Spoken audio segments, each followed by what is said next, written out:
Okay, so hello all. This is the lecture 3 of quantum mechanics. We'll start from where we left in the last class. So, if you remember, I gave you this notebook to play with. Did you guys get some time to look into it? Like, not really? Great, fine. I would then urge you to look at it again. Or we can do one thing. We can come back to it later, a bit later, because in fact, we would probably, if we get time, we would probably get to the anharmonic oscillator, and this potential can be used as a typical example of an anharmonic oscillator, and we'll get to that soon. So then, I told you guys to look at a few things though in the last class itself, that the number of nodes of the energy eigenfunctions. These are the energy eigenfunctions, corresponding energy eigenfunctions. I asked you guys to notice that the number of nodes goes on increasing one by one as we go increasing in energy. And also I asked you to note that for the nth energy eigenstate, the number of nodes is n minus 1. Now this is something that is very typical about energy eigenstates in general, and you see it for a lot of potentials. In fact, if I'm not wrong, you see it for all potentials.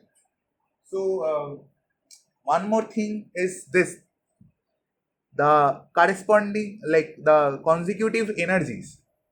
As you can see, the difference between these consecutive energies is going on decreasing. So this is also something that we will be discussing if we can get to the anharmonic part by today. In any case, yes, we'll talk about it in great details.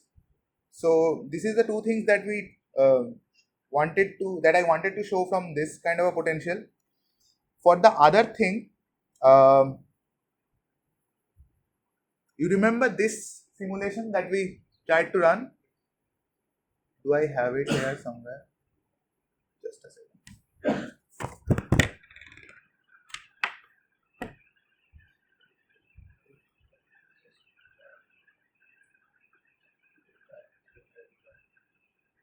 Cool.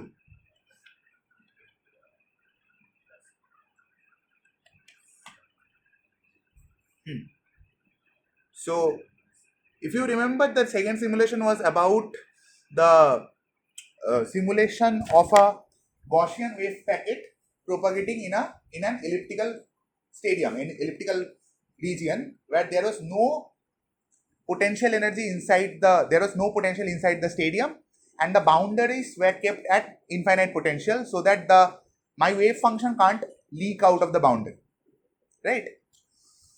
So if we run this code, then as I showed you in the last class, we got something like this.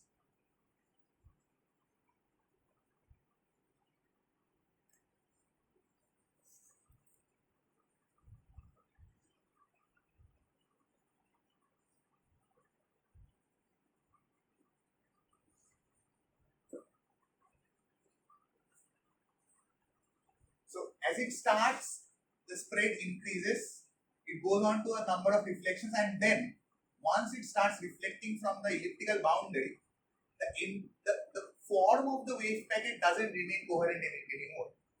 It just interferes with itself and forms a chaotic fringe pattern all throughout the space. Can you see? Yeah, and after that, see, these are the interference fringes. If you could see at one point, you could actually see the dark and bright fringes on. It goes, reflects,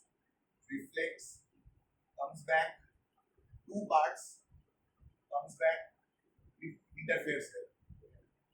Great, fine. So one thing that I asked you guys to note from here was that if you plot the classical trajectory, like if you plot a particle starting from the same initial position as the mean position of the Gaussian, and starting with the same initial velocity as the velocity of the wave packet, then the blue dotted line is the classical trajectory that it should follow. This has been calculated just by angle I equals to angular thing. Okay, and the red colored line is the path of the mean position of the Gaussian wave packet. I mean, the red part is basically this. Okay. So it exactly follows the classical trajectory up to some point, after which it starts showing chaotic behavior for obvious reasons.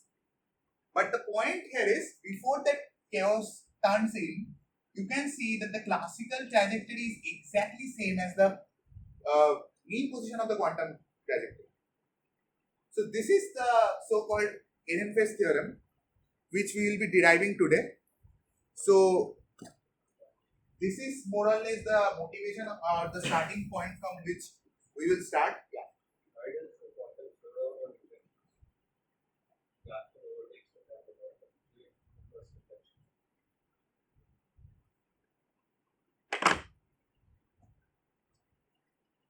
From the first reflection. Just a second. That is the mean position, not the wave velocity. So because it's going at all the different angles, like each of these wave states is going at those angles. The cos theta component alone contributes, so it has a mean. No, that's true for the classical particle as well. Yeah. But here we are having only one particle. We are not taking a classical wave, right? No, what is that the classical particle is a point particle. Whereas this is like a ball. So like you would have some, like it would not collide with the ball. Right? So it's a very loose explanation, but imagine it this way, that on every reflection, there's some part of the packet that is not like that, not at the wall. So when you are finding the mean of the packet during every reflection, there's some part of it that goes shifted towards the back.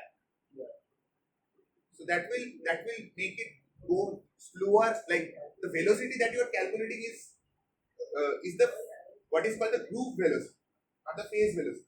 The phase velocity will be fine. The group velocity is the velocity of the entire packet as a whole, and the group velocity will be what that might be lesser than classical.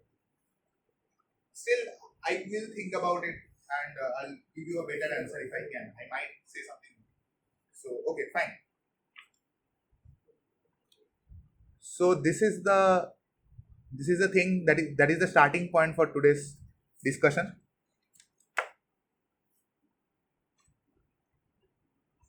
Cool. Just a second, guys.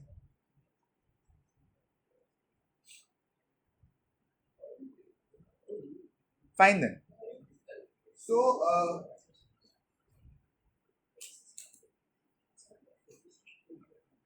yeah, is there any question? Shreyash, is there a question? Yeah, you can ask me till this thing comes. I calculate the averages, like usually nothing is matching the expectation value, usually done in x position space. Right. But why? What expectation value is done in? Usually position space. Not really. Like, what do you mean by expectation? Like suppose like you have some system where estimate expectation of maybe kinetic energy without mentioning space or this. Usually don't have position space. No. That's what we did last time. We said that's what I tried to motivate you guys, that expectation value is not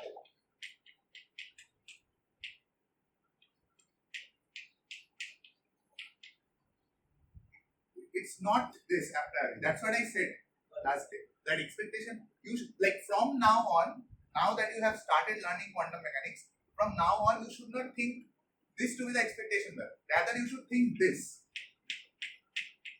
to be the expectation value, where these were just abstract vectors in a Hilbert space. Then you remember how we got from here to here? You remember that we took this thing and we did this. You remember? Cool. So it's not necessary that expectation value has to be like this. So it can be. Yeah, Yeah, you can break the you can break this abstract vector. Yeah, like we can use any other. True. You can break this abstract vector as a linear combination in any basis. Yeah. It turns out that there's an what to say, inherent bias towards the X basis because that's the physical space that we live in. An expectation value in P space doesn't have to be the same as an X space. What? Expectation value in P space doesn't have to be the same as an X space. No, it will. It will. It will not be. Yeah, it will. Like, no matter what basis you choose to break it up, that might like change the calculations in between, but the last answer would be the same because at the end of the day, it's this that you are calculating. So it doesn't matter. Yeah, it doesn't matter. It just matters that okay, this psi it might be easy for you to write it in position basis, or it might be easy for you to write it in some other basis.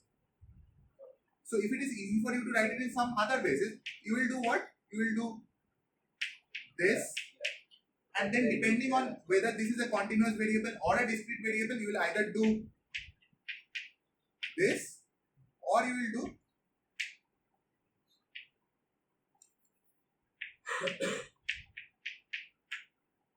something like that, right? Fine.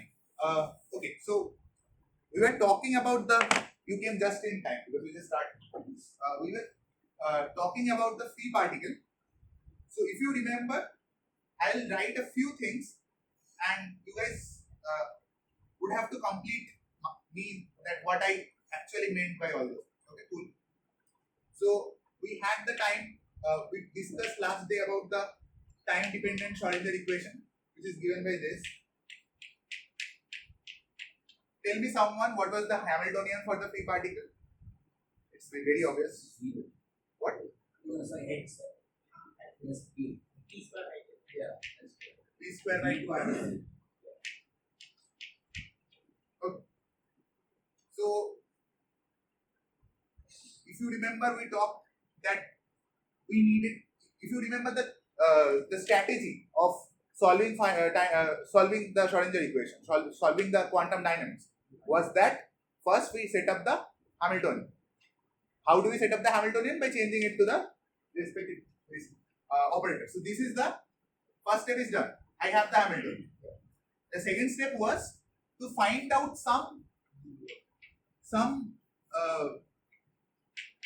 proper state such that it solves what is called the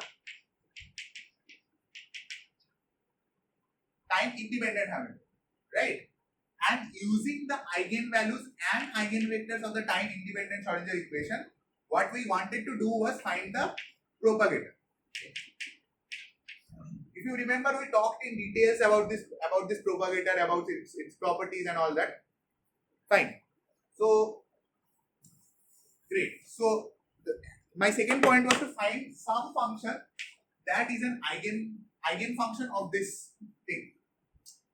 So I told you guys to think that P, which is the momentum eigenfunction, is also an eigenfunction of this operator for this case. You guys were convinced last day that it should be? Cool? Great. So if that was the case, then we did this step. If you guys made notes or if you guys remembered, then this was something that we did, and we said that this has to be for all kinds of P need not be 0. So we said that this P is the eigenvalue, and we came to this conclusion from here that P needs to be plus minus 2me, right? So from there we said that okay, that means that this energy for some particular energy eigen value, we have two states given by one going with a momentum 2me and one moving with a momentum minus 2m, right? So what does this mean? This means that for a particular energy eigenvalue, you had two different distinct eigenstates labeled by their moment.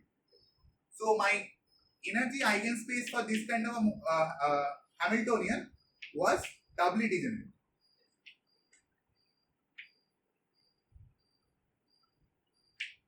Cool. Fine. Then we talked about, okay, if there's a degenerate subspace, then how do we mark it? We mark it like this: E plus, E minus. This E plus means a particle moving in the positive with the positive momentum, and E minus means a particle moving with the negative momentum with the same energy E. Now we talked about how it is different in quantum mechanics than as in classical mechanics. In classical mechanics, it's also true that a particle with energy E can move either towards the left or the right. But in quantum mechanics, it makes sense that any state like this is also an eigenstate of the same Hamiltonian with the same energy E. What this means is, any linear combination of this side and that side motion is also an valid eigenstate of the same thing. Cool. So we talked about all these things. Then I guess I asked you guys to do something. I'm pretty sure you didn't get time to do that. So I told you to show that. Okay. Anyways, so you didn't do, right? Yeah. There's no point of saying it anymore. So I'll just write the one that I need.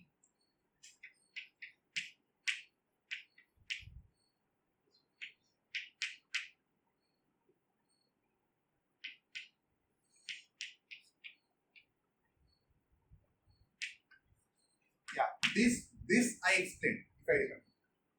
And people who were present in the last class, who heard the entire discussion about what UT was, what were its properties and all that, you guys are okay, comfortable with this step till now? Oh, you were not there in the last class. Okay.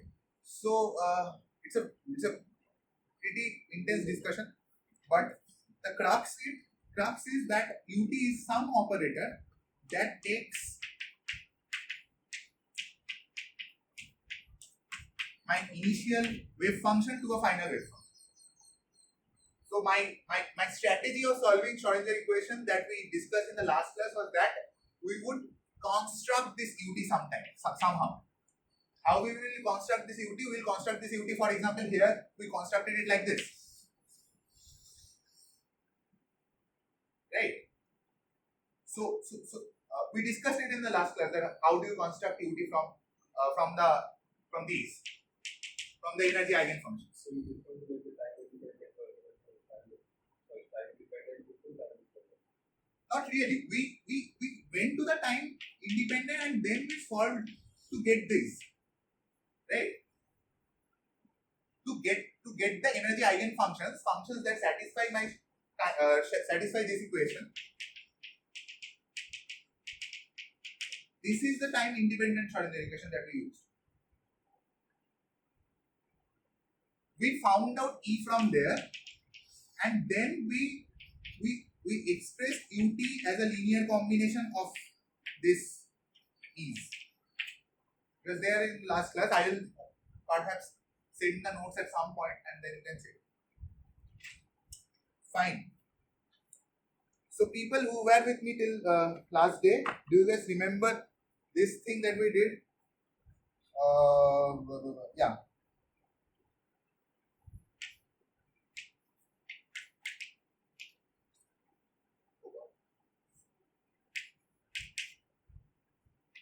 This we define to be the UT operators matrix x prime matrix element, right? This is defined to be, we defined this notation to be this. Cool. And do you remember that it was something like this? So you insert a complete basis of momentum here. So you get something like this, e to the power minus I e square e by 2m e square. You remember this? Like if we just did this, we just plugged it in here. We did it last class. It should be a bit boring now. Okay, cool. Someone please help me. What were these coefficients? We formally derived them from scratch. In fact, in this derivation that we use something that I gave you guys as a homework to try. I'm pretty sure you didn't, but okay. Yes. This thing, I h cut del prime x minus x prime. Something like that. That was what it was doing. A normal delta function sifts through a value and picks up a particular point. This thing was picking up the derivative of that particular point. If you remember, it was picking up d dx of psi of x when you shifted it all along x prime. Hai na? Okay. When you swept it all along x prime, it just picked up this value. Cool. So if anyone remembers, or if you guys can go back to your notes once.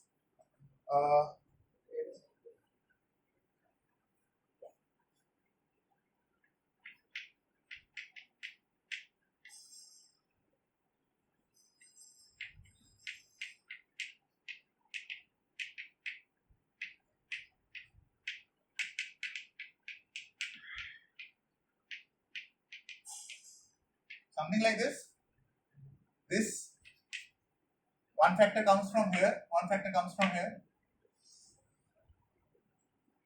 Oh, you want to know? You guys, do you remember? Yeah, cool, great. So I also talked. If you remember, I said that you can make your life miserable by solving this using completing the square as a Gaussian, or you can just plug it in Mathematica and get the answer. If you remember, okay. So the final answer was that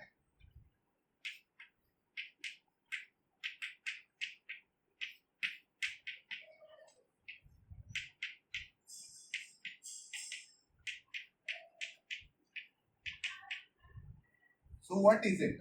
This is my ux t x prime. Cool. This is till what we discussed last time. Okay. Now we'll start from this point. So we know that for a free particle, my time evolution operator looks something like this. This is what we know. But if you remember, the state at any particular time was also dependent on this initial state, right? And I said that okay, initial state can be found out from that IH cut, this thing, like plugging it directly here. But still you needed one data, like to solve this differential equation, you still needed one data. What that means is there is always an independence of choosing this thing, the initial wave function. So let me go you through this. Oh, it would be better if I do it on the board instead of doing it here. Can I do it?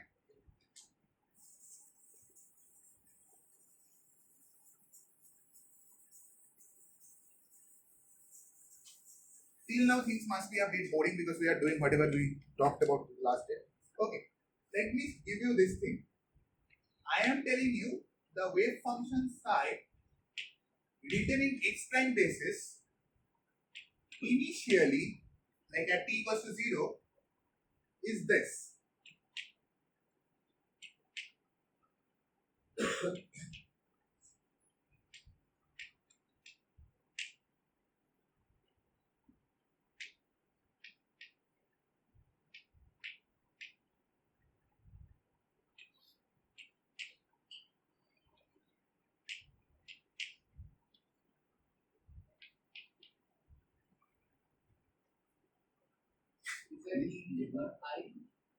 Yeah, e to the power I p naught x prime by h cut e to the power minus x prime square by 2 delta by some constant. Now this is a Gaussian wave. Okay? I give your initial state as a Gaussian wave packet. You can understand why I am doing this, because I want to motivate what we were saying in the video there. Okay, so this is my Gaussian wave packet, and a Gaussian wave packet in free particle, you know how it should propagate using this propagator. So initially, before starting anything, tell me one thing: what is expectation value of x?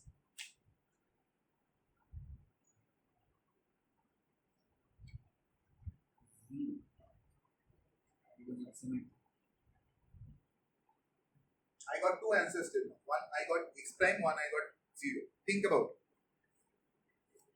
You do the x prime basis, right? So yeah, then it should be x prime. What do you mean by 0 in the x prime basis? This 0 means it's the initial state. Yeah. This just means t equals to 0. Right? No, that is equal to 0. Here it's e power I, x prime by h. E power means x prime square. So if say x prime is x minus a, then the expected value is a. Good. So it's 0. If you remember, we had this discussion last day, that we had this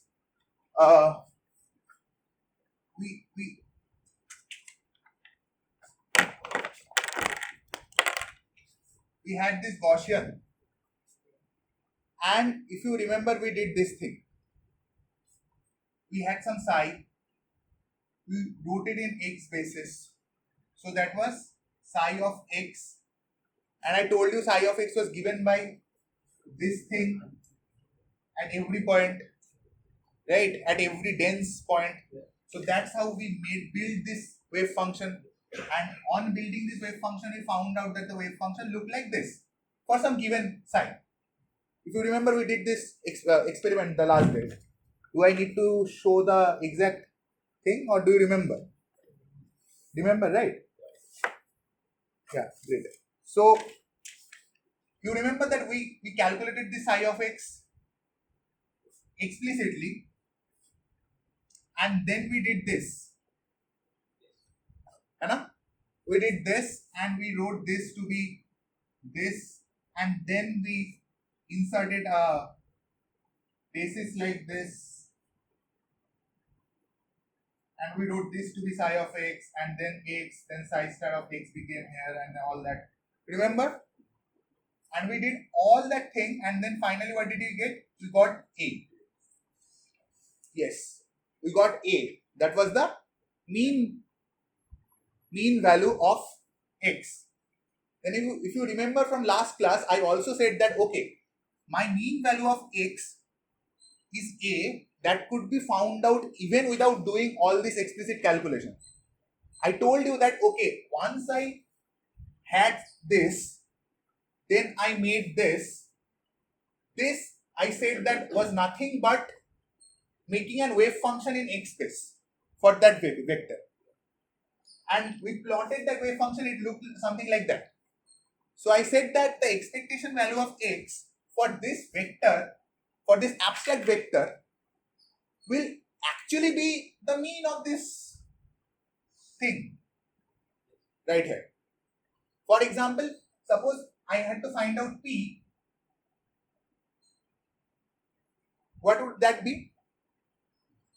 That would just be, yes, you take the abstract vector, you make it in p, that means you find this thing, and you plot it. It looks something like that. And if it looks something like this, and then this will be the mean, right? And this being the mean means this would be this value. Do you remember this thing that we also calculated the spread of the thing explicitly? Like we did this explicitly. We calculated it explicitly using the formula, and we found out that it was nothing but delta square by 2 or something like that, which is nothing but the spread of the Gaussian, the standard deviation of the Gaussian when written in this way. So the point is, this discussion should have prompted you guys to answer my question, that the expectation value of x should be 0. because this is minus x prime square, not minus x prime minus a square. Right? Okay. So following the same footsteps, what should be this?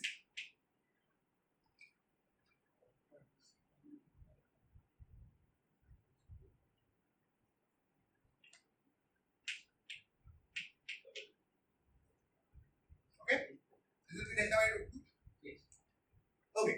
Tell me this. This we didn't do, but if you do the same thing exactly, if you write the, if you take the abstract vector psi and if you construct psi of p by taking the projection of psi on p, you will get exactly this.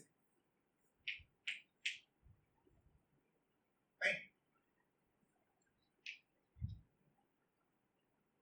And delta p is h cut by root 2 lambda.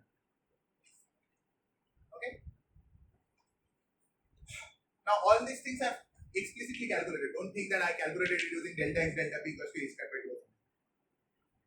I didn't. This is explicitly calculated.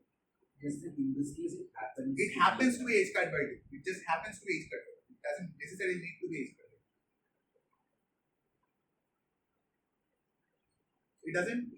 It's not h cut by 2. It's h cut. Oh no, sorry. Yeah, h cut by 2. Fine. Fine. So the point here is, given the Gaussian wave packet, you can find out its initial position, initial mean position, initial mean momentum and spread and all that directly from looking at the thing. Okay. Okay. Now, if this is my initial state, tell me how do I calculate this? Anyone, please.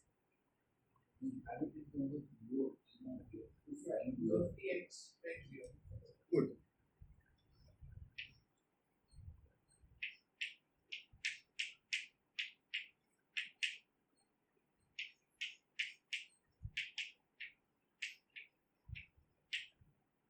Fine. Okay. Now this is a very hefty calculation, considering this is this and this is this. You have a x minus x prime square here. You have x prime square here, x prime here. This is a pretty involved calculation, but straightforward.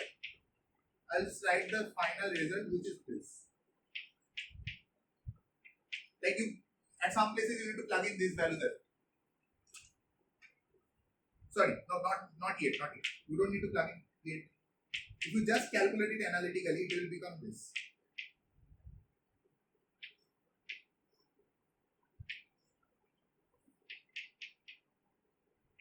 To the power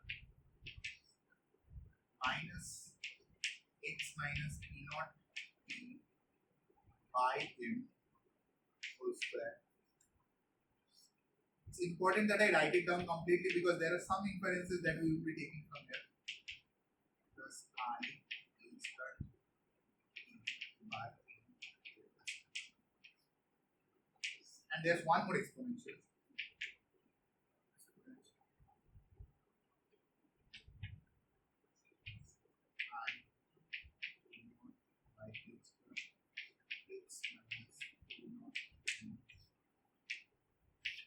Okay, these are all multiplied, by the way. This is your entire psi x of t. This is how it looks. Pretty gross, I understand. But similarly, if you find out the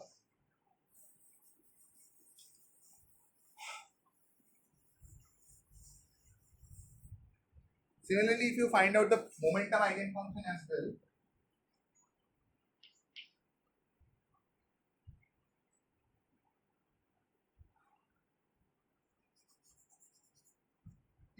let's leave. Cool. The point that I want to stress a bit is that, can you see this?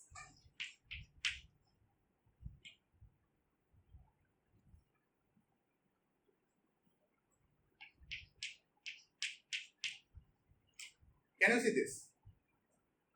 It is a wave, it keeps moving. Yes, that's true. X minus B. Yes, true.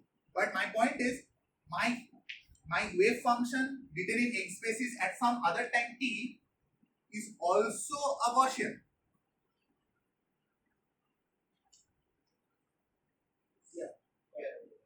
Like there's this extra term, I understand, but still it will be a Gaussian. If you plot it, it should be a Gaussian. And this is just a constant term. You guys, this is just a touch term. Fine. So this Gaussian will have its mean position at x minus a whole square by 2 delta square. So this is my delta square now, and this is my a now. Enough? So what this means is my mean is something like this. And P naught was this. So you get a relation like this, that x is P by M.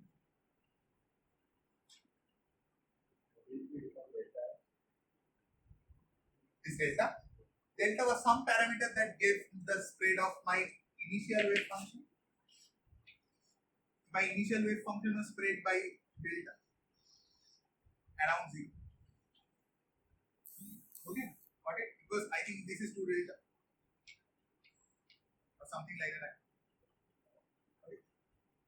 Like delta is a thing that gives directly a consequence of how spread my data is, how spread my Gaussian wave is. Right. Now I want you guys to note this thing. This is directly analogous to this of classical mechanics. Can you see this?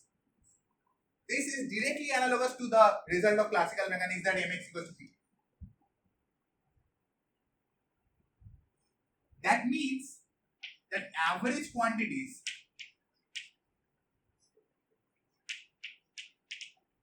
in QM,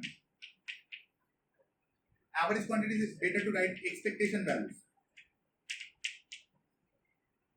In QM, follow classical relations. Cool.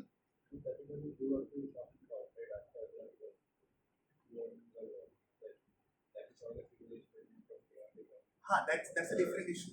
That is not something to do with this. If you remember, in the simulation we had reflections going on. Here are we talking about any reflection? It is just a Gaussian wave packet propagating in time in free space. There is no wave function anywhere. It's a Gaussian wave packet propagating in free space. For that it will always hold. There we had many added constants. We had reflections. That too we had reflections on a elliptical boundary. But I asked them to notice something that I forgot today, was that even before it started bouncing from the even before it started bouncing, when it started from this position, even before it started bouncing, and as it was moving, its spread was increasing with time.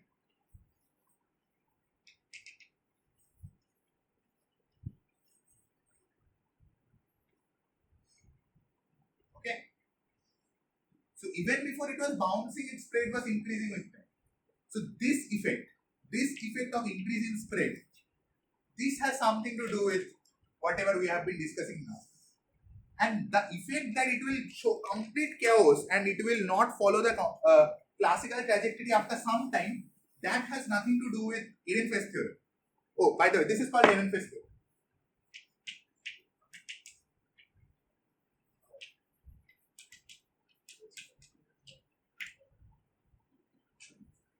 Like this is not directly Ehrenfest theorem, this is a realization of the Ehrenfest theorem. So yeah, that the point that you were talking that it will show chaotic behavior and interferences and all that has to do a lot with the chaos that is introduced due to the elliptical reflections. If you want, I can talk in a bit, very brief, about what exactly happens there. There is something on the Layapunov tracker. Never mind. Fine. So this is done. I want to note one more thing. The one that I showed you guys explicitly that it happens. So the width of the packet goes as this.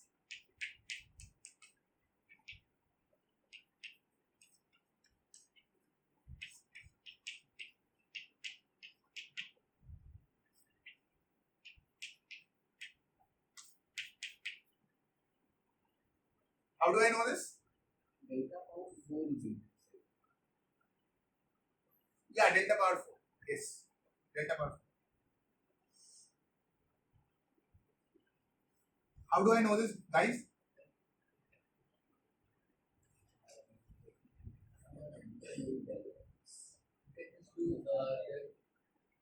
Y x minus mean x like that. This gives me the spread, right? So you compare it with this. Oh. Okay? Because this is the packet now. This is its mean position and this is its spread. Like no, this is not directly spread. You have to do something. If you remember, we did something like delta. We got something like delta square by root 2 or something like that. Huh? Or what was the exact calculation that we did and what was the value that we got? I forgot. Anyways, the point being, you can always find out the spread from this. This contains all the information about the spread.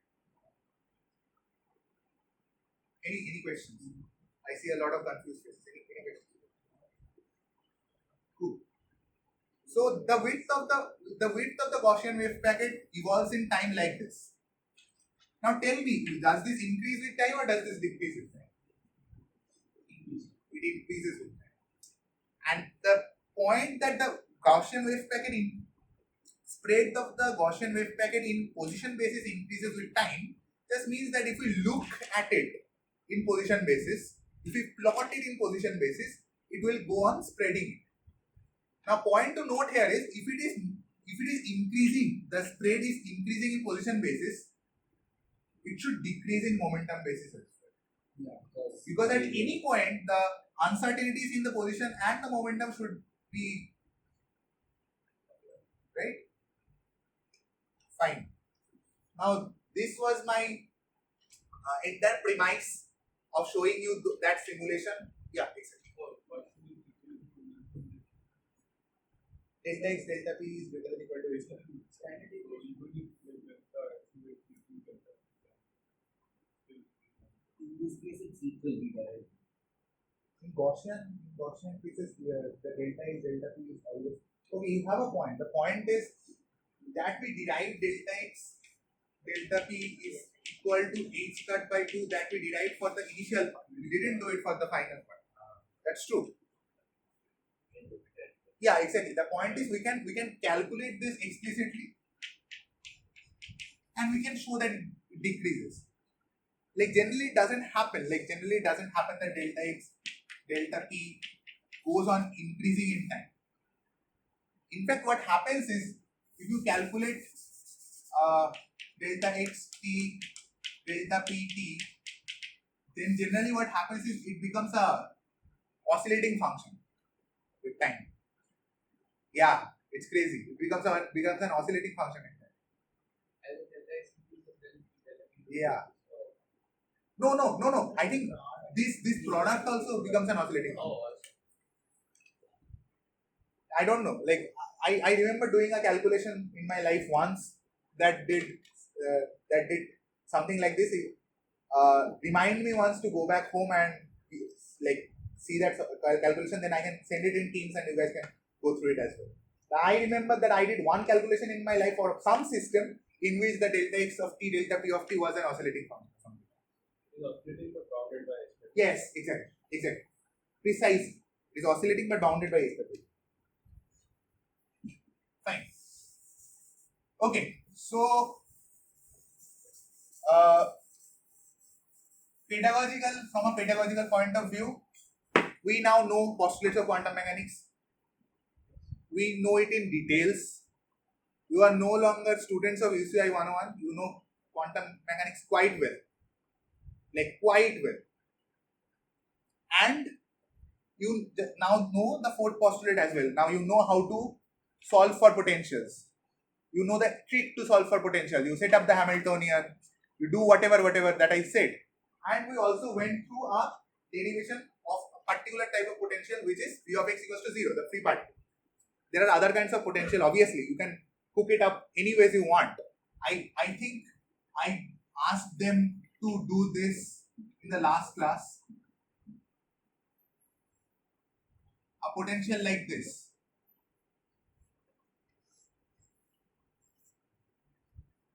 Okay.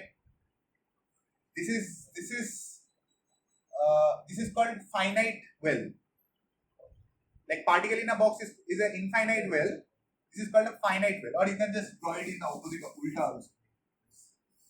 Doesn't matter. Just a sign difference. Okay. This is a finite well, and for this you get bound and scattering states both. I ask you guys to go look it up what are bound states and scattering states are, because I won't be covering them in the lecture, but those are important. I won't be covering solely because I don't have the time to do so. So bound and scattering states, those are important in the sense this will come to your life enough number of times. Cool. Just go through the bound and scattering states once in your life and get done with it. I think one of the best ways to go to Griffiths. Go to Griffith and study this potential, the finite square well potential. It's something like part of the function. Yes. A part of it will show scattering behavior, like it won't be a bound state, and a part of it will be standing wave, just as you said. Exactly. So mind you, the notation in Griffith might be a bit different, but I hope I have taught you enough quantum to understand the notations by now. Like you guys should be pretty chill with the notations. Okay, so we did the free particle. We saw that the propagator for a free particle is of a certain kind, and then we took a Gaussian wave packet and we showed how a Gaussian wave packet evolves in time in a free space, and from there we had a good we stumbled upon something. Stumbled upon this Ehrenfest Theorem. So from a pedagogical point of view, my next stepping stone should be to talk about Ehrenfest Theorem. Right? So we'll talk about Ehrenfest Theorem in a bit brief. And then I will do what I have been writing in all the Teams messages till now, and I haven't still done it. That is the pictures of quantum mechanics. The Schrödinger, Heisenberg, and the Dirac picture. This I have been speaking of in all my Teams messages, but I haven't yet done it. So yeah, that's my Ehrenfest Theorem notes. Yeah, Ehrenfest Theorem. Cool.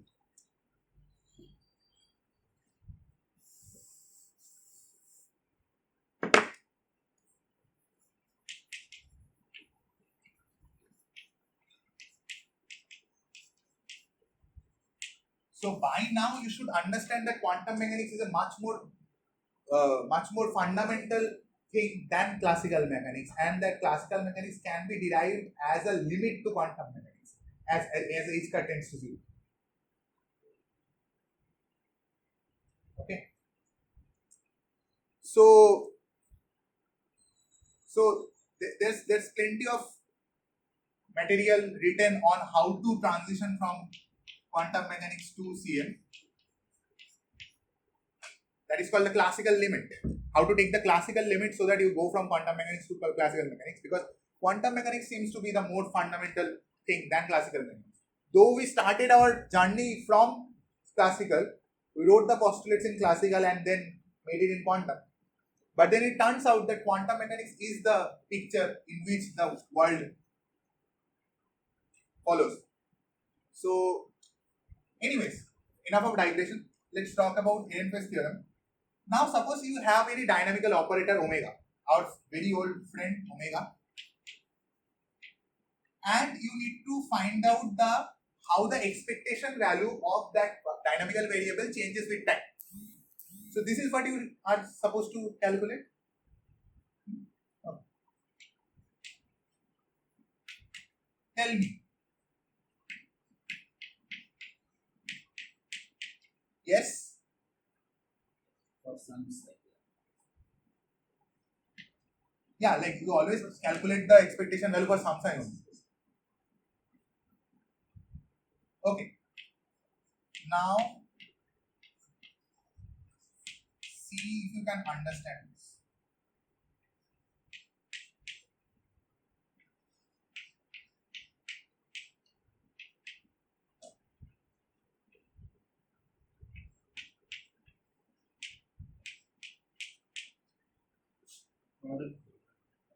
Product. Everyone understands this? Everyone is okay with this?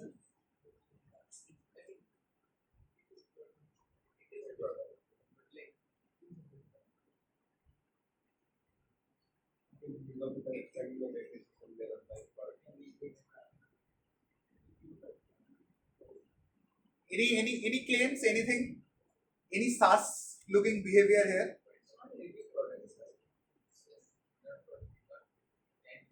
That's the point. The point is you are applying the derivative on this.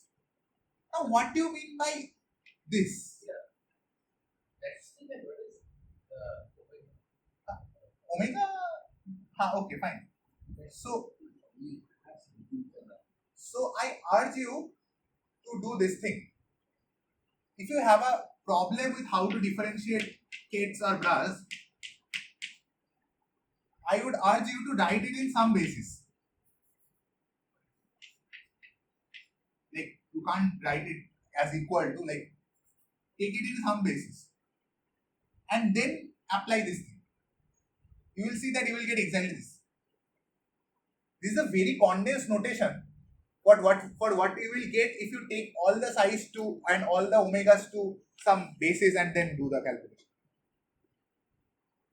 Okay. So you have two options.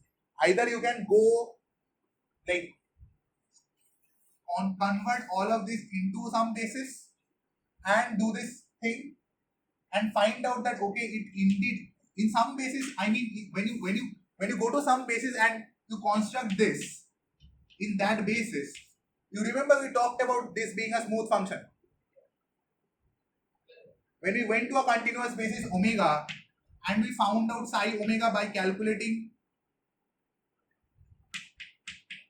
for each omega point, and this was given by the probability density of the point to be residing between omega and omega plus d omega.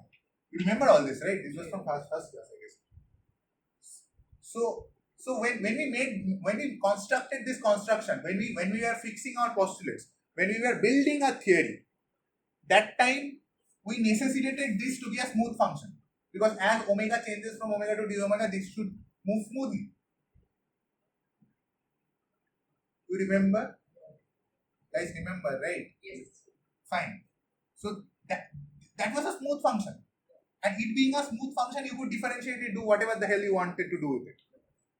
So my claim is that you can take these things to some continuous basis, make the smooth functions out of it, and do the derivative, do the total derivative of that, and you will get this.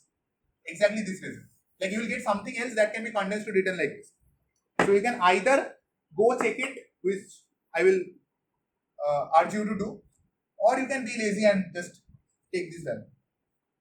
So for now, I'll assume that my operator isn't explicitly time dependent.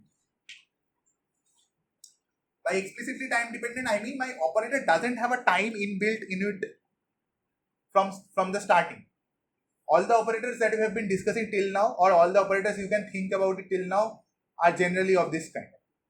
The only kind of operator where I feel we can impose a time dependent by hand is that if you take a potential and you cook it up such that the potential changes with it.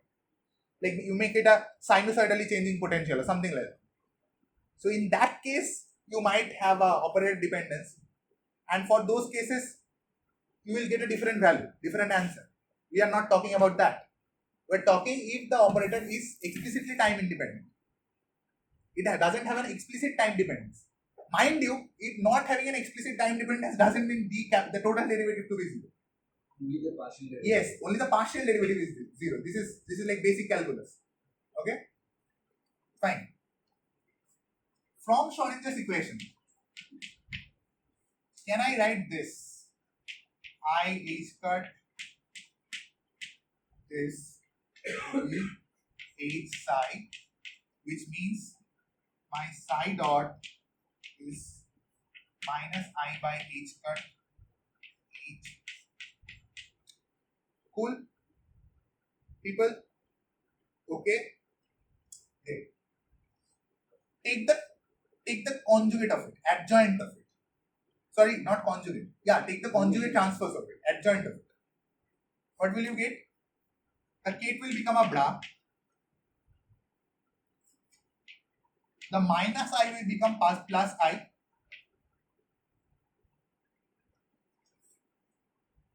The kate will become a bra. And h being a Hermitian operator means h equals h dagger. So h will just remain h. Clear? Great. You have these values, plug it in. What will you get? d dt of omega equals minus I by h cut psi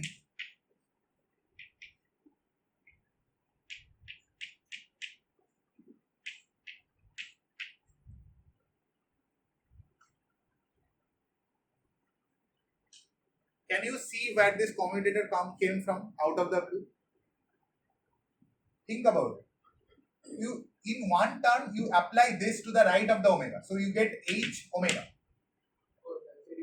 Yes, and in one term you get omega h with a negative sign. You get the commutator. Great. So if this is the commutator, then final result that can you see this line by the way? Are you guys able to see this line? It's not below your vision, right?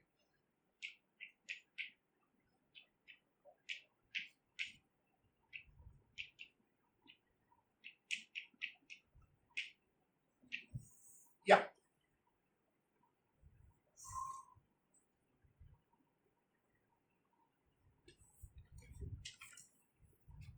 Yes.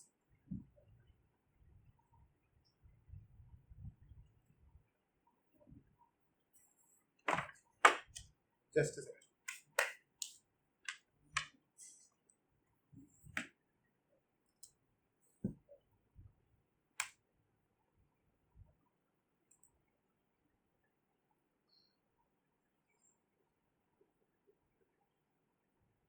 So this is my formal derivation for the Ehrenfest theorem.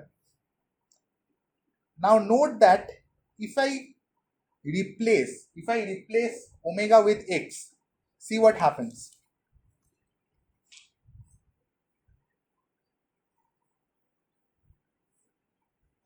So when we talk about Ehrenfest theorem in general, formally this is what we mean. Not that. That, as I said, is a realization of the Ehrenfest theorem. This is a Ehrenfest theorem. That the expectation value of a quantum operator changes as such. Okay?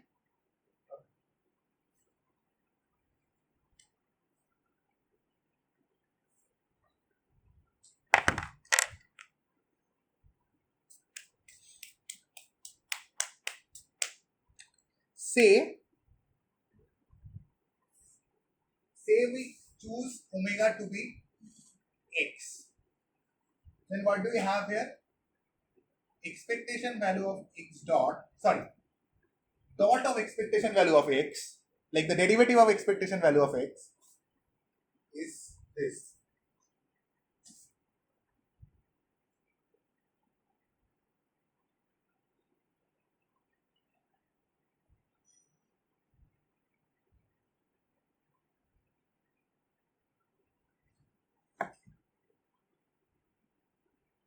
Cool.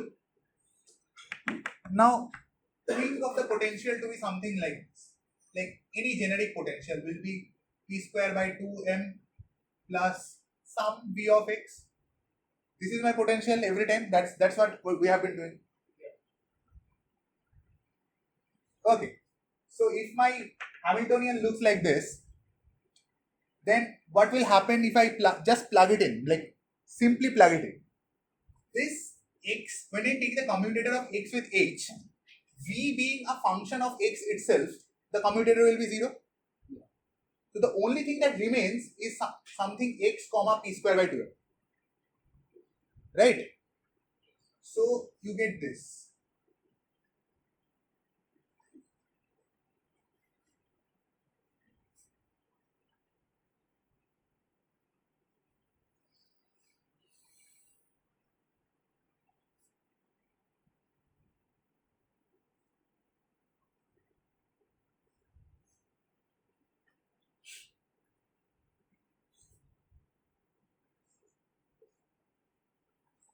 Now let's calculate.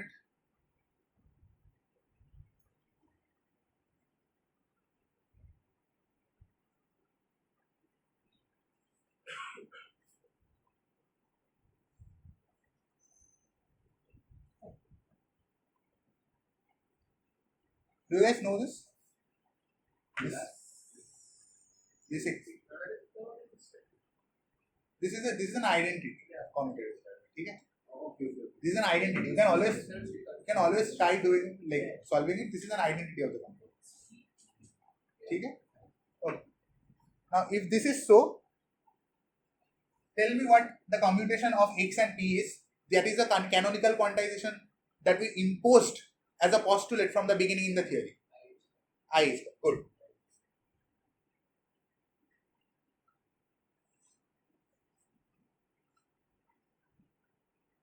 Now I cut is just a scalar, so you can just write it like this. Right? So plug this thing back here, and what you will get is this.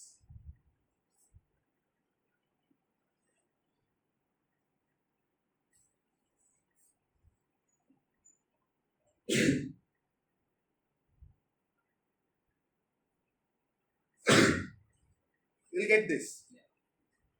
Now can you see that this is totally a classical relation? Like if you replace the expectation value of x with the classical position and replace the expectation value of momentum with classical momentum, this is just p equals mv, right? This is the basic classical mechanics that you know. So we formally derived beforehand. We just took a Gaussian wave packet, we saw its dynamics, and from there we said that okay, it looks like the expectation values follow this trend. But now using Ehrenfest theorem, using just the notion that the operator is not explicitly time dependent, using that notion we figured out that okay, indeed the expectation value would follow classical relations. Okay? Now again, I need to be careful here, and I need to make the word of caution. As you saw in the simulation that we showed,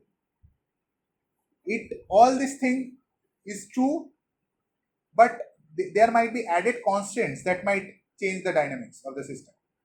As you saw, after multiple reflections and after irregular reflections from the elliptical boundary, the entire wave just got dismantled. The wave packet just got dismantled. Right? Fine. Okay.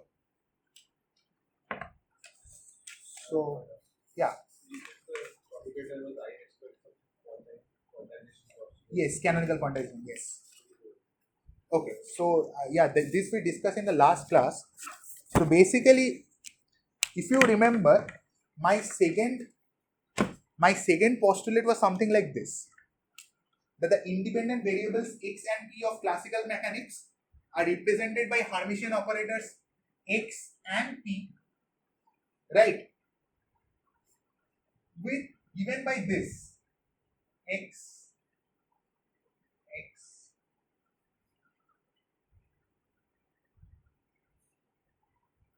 Right? This is what we talked about. And why this delta function comes? Why this these position eigenkets that we call it? Why these position eigenkets are not normalizable to unity? Why do we need a Dirac normalization for it? Why do we need a continuum normalization for it? Why these are improper vectors? Why these are improper vectors, as in they can't be written as a square integrable function in the Lebesgue space? All that we have discussed in the last class. So I urge you to go through it once. But yeah, the point being that my second postulate in the first class we started from here. That if we write this and if we write the the momentum operator in this basis, this is just minus I h cut del prime x minus x prime, where again del prime was the derivative of the Dirac delta function. Okay. So this was the starting point from where we started. This directly translates to the fact that if you have the x operator and you write it in x basis, it just gives you this. And if you have the p operator and you write it in x basis, this also we discussed in the last class, d dx. It gives this. Okay. This just like the fact that you have term here and there, it directly corresponds to this. Why? Okay, let me just tell you. This delta x minus x prime, what does it do? This kind of a function sweeps through the entire x prime plane and picks up your x.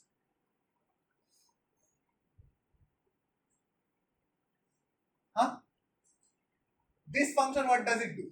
It sweeps through the entire x prime plane, sorry, not plane, x prime line, and it spews out the derivative at exactly x prime equals to x.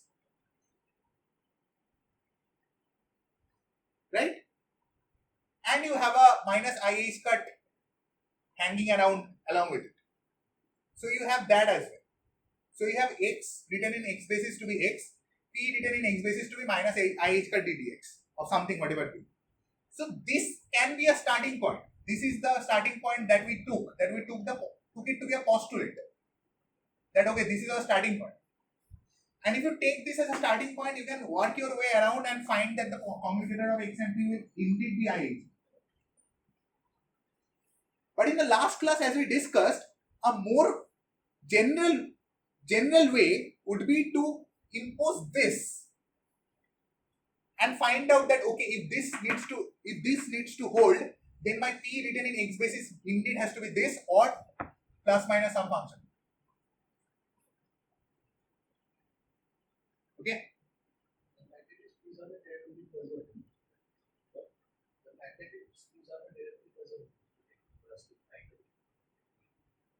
So he's just saying that the fact that this thing was a homework that I gave you this. The point is that if you start with this to be the postulate, then this is fixed. That okay, this will be all the case all the time. But if you start with this to be the postulate, then you can always make the p to be plus some function as well, and it is totally acceptable. It is a totally acceptable solution. So indeed, a more fundamental postulate too would be that the classical variables x and p are represented by Hermitian operators capital X and capital P, which obey the canonical quantization, which means that the commutator of both of them will give IH. This is a more general, more strong statement. Okay? Cool. So the commutator always be some multiple of IH better. No. 3 by 2 IH. No. The commutator of x and p will always be IH.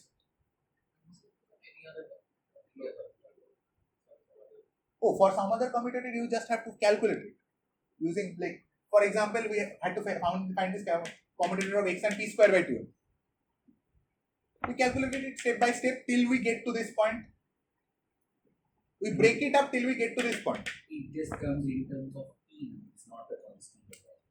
Like we break it up till we get it till in terms of xp or px, something like that. And mind you, if it was some other potential v of x or something, then what will happen? It would just go to 0. Cool. Okay. So we are at a standpoint, like we have discussed enough of all these things. Now we will start with, oh right, I had to show you the pictures of pictures, right? Okay. I was about to say that we'll start with the harmonic oscillator, but then okay, cool. Latest. Sorry. Okay. So the pictures of quantum mechanics very important. Why very important? Because I don't know. Very important.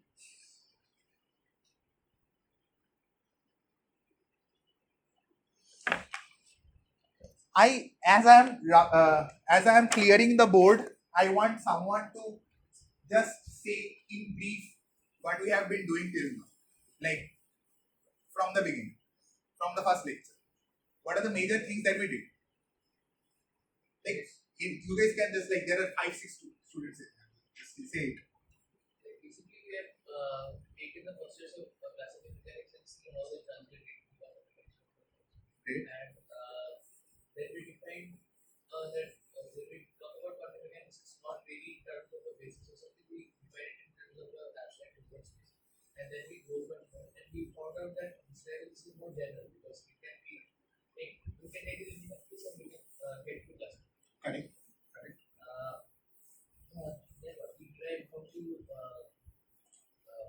how you can transform any function from the classical mechanics standpoint into the quantum, and also how to solve the Schrödinger equation.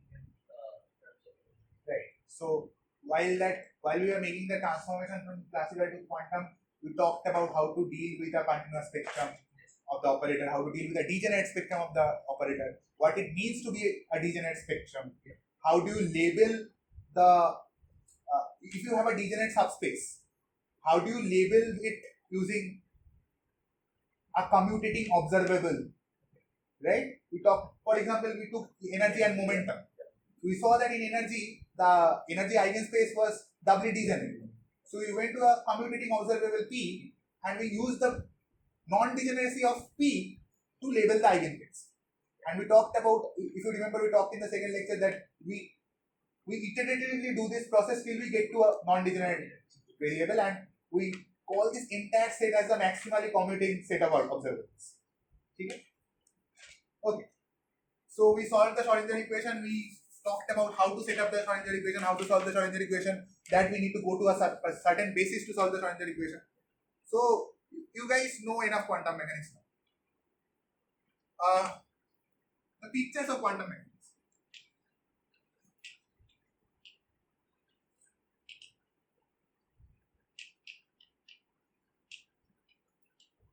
What the Schrödinger picture means? The Schrödinger picture means whatever we have been doing till now. That is the Schrödinger picture. So in the Schrödinger picture, you have the state psi of t, and this state in itself is explicitly time dependent. But the operator is not time dependent. As you were seeing, the operator was never time dependent in our entire analysis till now. At any place where we had to show the explicit time dependence of the operator, we just said that okay, it's independent. Because we were working in the Schrödinger picture, where all kind of time evolution, we give it to the responsibility of the state. Is it working? It's not closed. So this is the Schrödinger picture. So this must be a recap to all of you guys. So you need to complete the statements. I have been writing it like n number of times now. This is psi of t was explicitly time dependent and h was not explicitly time dependent. Cool. Okay. Now, what does it look like in a figure, you have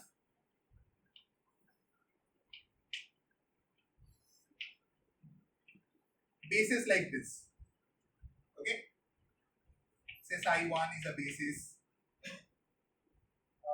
not let omega 1 be a basis. Oh, wait, sorry. E1 be a basis, E2 be a basis, E3 be a basis. And for simplicity, I am just drawing a 3-dimensional space. It might be an n-dimensional space as well. So these are the bases, right? Yeah. And suppose you have a state vector psi of t somewhere like this, right? Now, in Schrödinger picture, if you have any operator here, suppose I have taken E1, E2, E3. So let me use the operator H, because H, E1, E2, E3 are the eigenstates of H.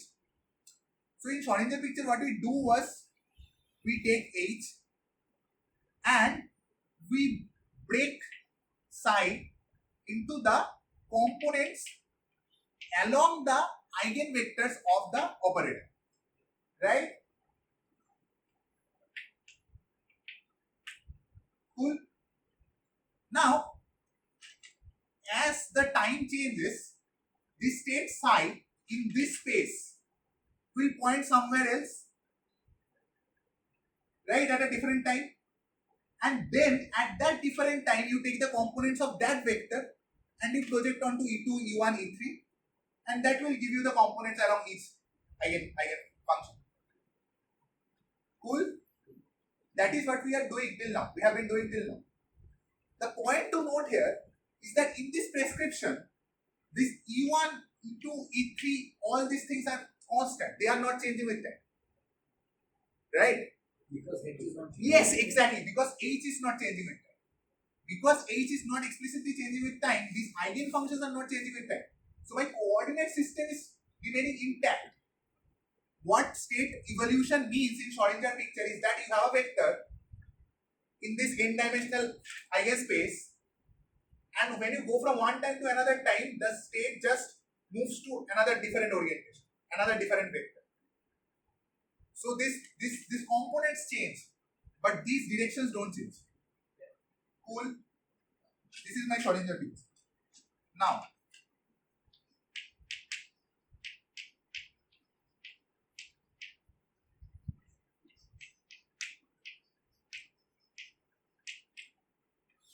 Heisenberg. Say we have something like this.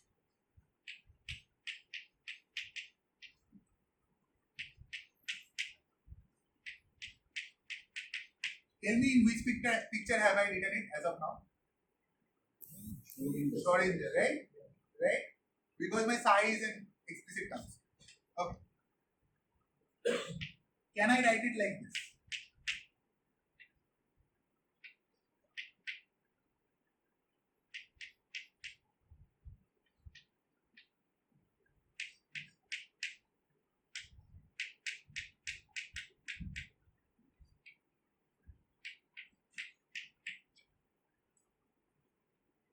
We are moving the time dependence into the operator. Yeah. As of now, think it like this, that okay, this is psi of t. You wrote psi of t like this. U of t psi of t. U of t is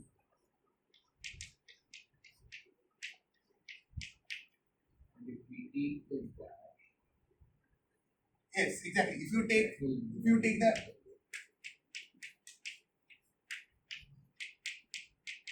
now H is a Hermitian operator, so it will just become from e to the power minus to e to the power plus. Clear, na? This thing? Yes. If you remember, we talked about u of t when we wrote it in some basis. When we wrote it in as a sum of energy basis, we wrote it as this: e to the power minus I e t by h square. Sum over all, right? Something we wrote like this. So you can either write it like this, or you can just write it as an operator itself.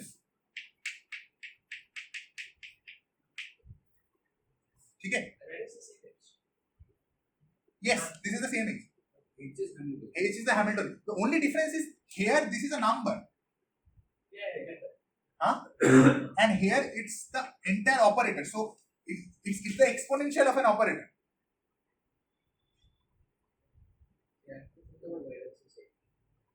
Okay, cool. Like, fine. Then define one more homework.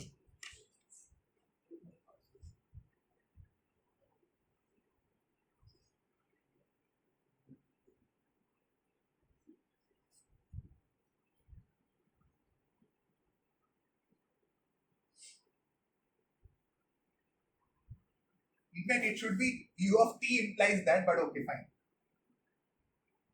Like, this is more fundamental. What I'm writing now. This is more fundamental. This, when written in a certain basis, looks like this. You can go through this. Okay. So, fine.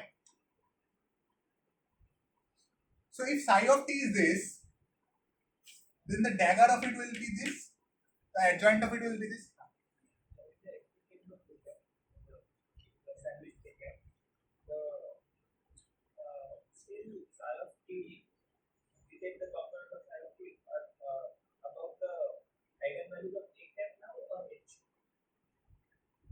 No.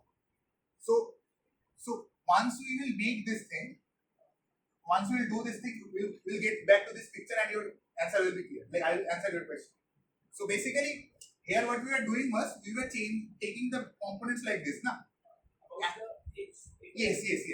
As you will see, that now, like you can, like A, you can just replace with H. That's not an issue. So now we are taking about H.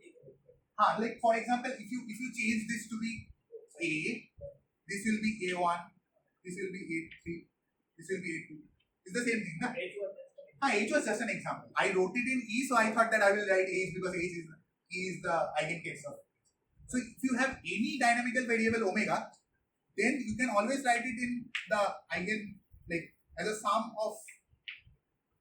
But if we also then apply this division relation, it was Hamiltonian, and it is being operated on the eigenbasis of the eigenvectors of this other operator. Yes. Then we need this thing A and H to have some same dimensional relation. Can we apply IHP on the eigenvector or on the eigenvector of A cap? On the eigenvector of A cap. Or any general A cap.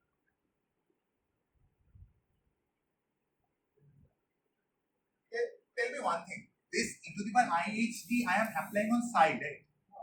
I'm not applying on the eigenvector of A. So why, like, your concern is correct, but why would that be a problem here? Suppose e to the power IDH psi is something, and that something I write it as a combination in the eigenvectors of A. Cool. Fine. Okay, so yeah, I should not have used H here because that added more confusion.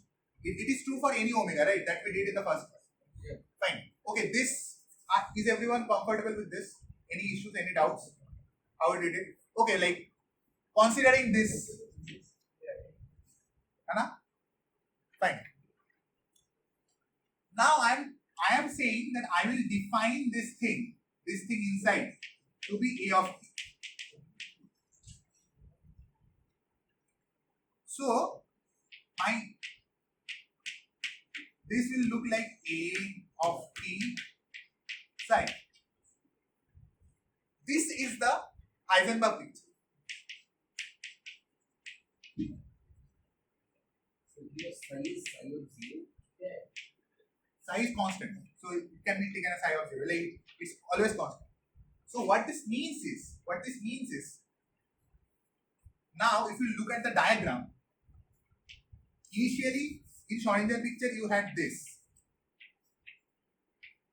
and you had a state psi. There it was a psi of t, and as t was changing, this vector was changing in this n-dimensional space, right? Now what happens is, this psi remains fixed, but this basis changes with time.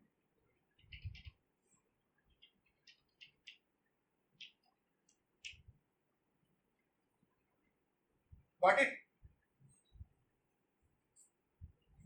Now this is the same thing, right? Like a vector rotating in certain way in a fixed basis, and the basis rotating keeping the vector same. It's the same thing. Cool. So it's just two ways of looking at the same thing.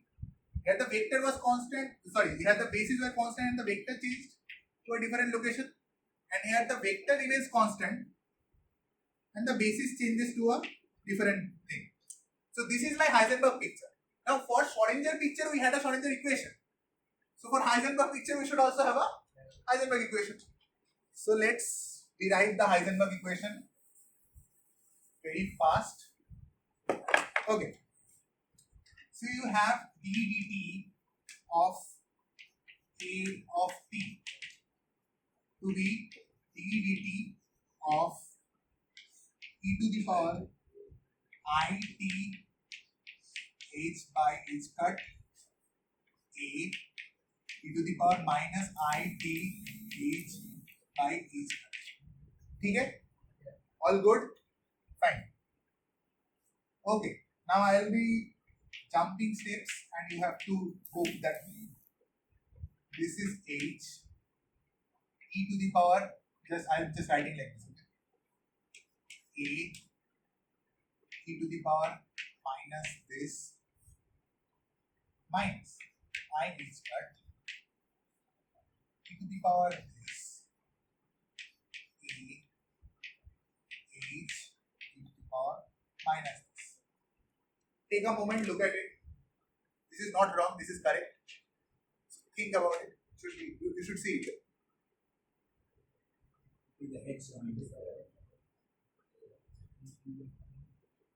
Take a moment to absorb it, take a moment to see that okay, indeed this will come. Yes. So anywhere you have A and H, or anywhere you have A and H, you can't commute them. But anywhere you have h and e to the power something, some function of h, you can always commute.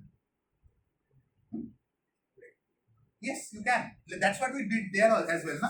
You had xp, any function v that was a function of x, you could just commute it with it.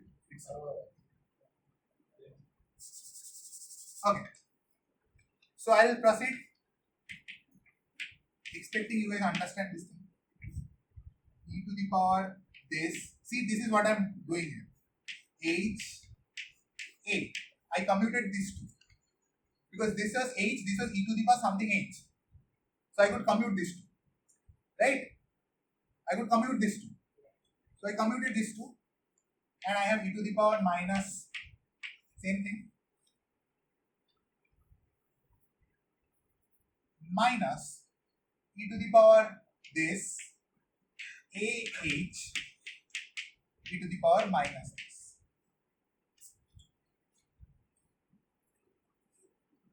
Good.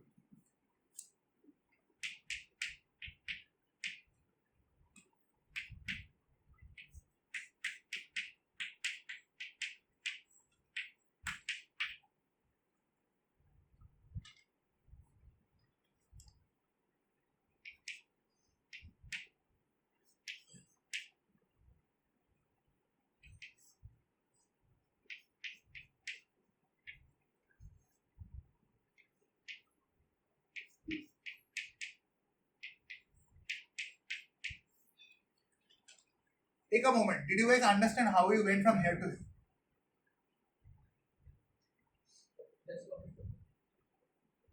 No, I didn't commute or anything. I just put it inside the commutator. Yeah, this is a commutator. Yes. Yes. Clear?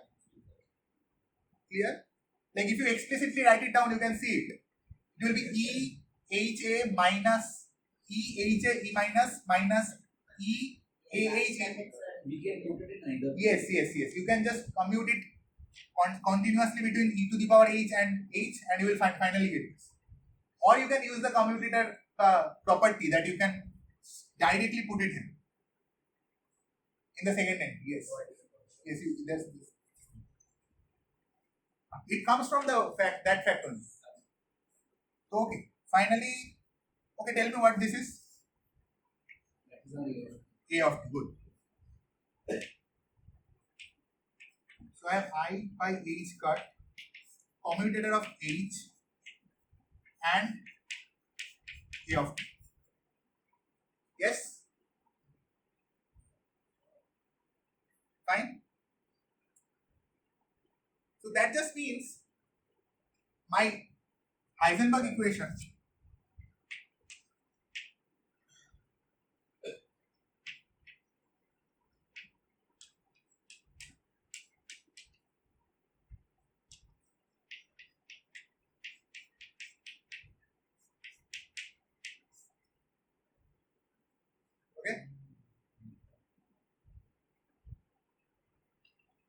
fine. So this is the Heisenberg picture. Now coming to the last picture, and perhaps the most important picture. Okay, I should not say most important. Sorry, the picture is also quite popular.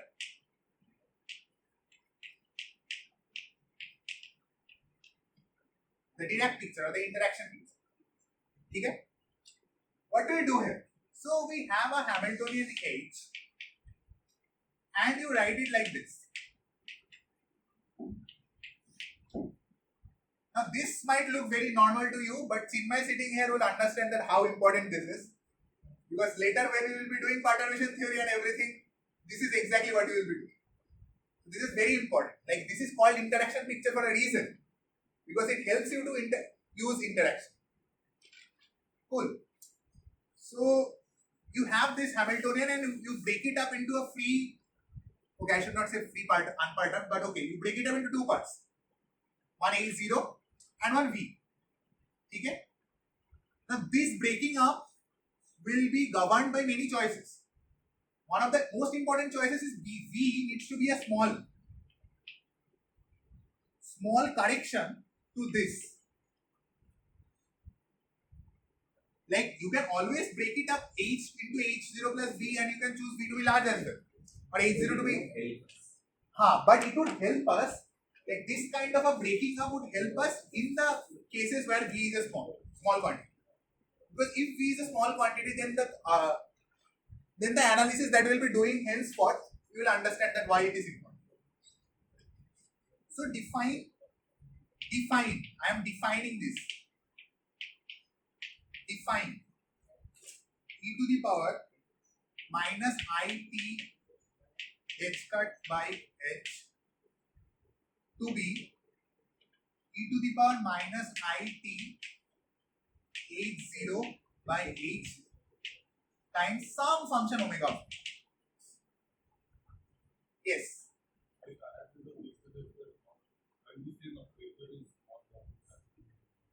I get that. So you can talk about it operator norm as well. You can find the operator norm. If the operator norm is small, you can say that operator is small. The most important, easiest way is find the eigenvalues. If the maximum of your eigenvalue is small, then like what I just said, that the maximum value of your eigenvalues, maximum absolute value of your eigenvalue is itself a type of a norm. But in general, think about it eigenvalues. Okay? Good question. Okay, so you construct the function omega of t like this, such that omega e to the power minus it h by h cut is this h naught times some residue, kachra, whatever is there, keep it in omega. This omega does not need to be e power minus. No, it doesn't need to. It might be anything. Okay, it turns out to be something, but it might be anything. So I am just saying define omega of t such that this relation holds. You can always do that. Cool. Similarly, define a of t such that e to the power I t h naught by h cut a e to the power minus I t h naught by h cut. Tell me, why did I wrote it as a definition? अरे inter ये तो है, this is it. Why did I wrote it as a definition? Why did I say that we need to define a of t and omega t like this?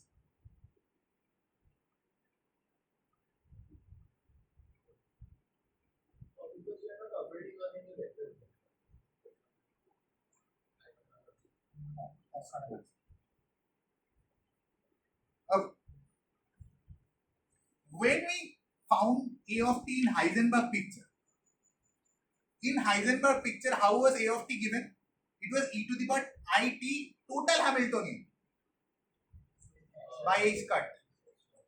This thing for the total Hamiltonian, this was a of t in Heisenberg picture. But here we take only the unperturbed. Yes. Is there a question? What? So yeah. So here we define a of t to be something that is this.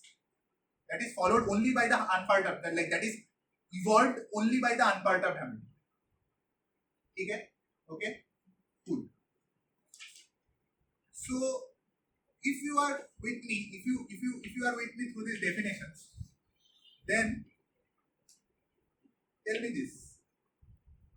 Suppose you have this in the normal Schrödinger picture. Okay? In the normal Schrödinger picture. But your psi dash of t is any other way. No, any other way. Okay, it's not different. It not necessarily needs to be the exact, it's not see, I use dash here as well, no? Yeah, I was just confirming that it's not differentiable. Yes. No. It's not the derivative of psi. It's not the derivative of psi. Yeah, it's some other vector. You are finding the matrix element of A in this basis, psi of t, psi prime of t basis. Okay. So in the Schrödinger picture, this is in the Schrödinger picture. Everyone agrees? Yes. Fine. Now I write it like this.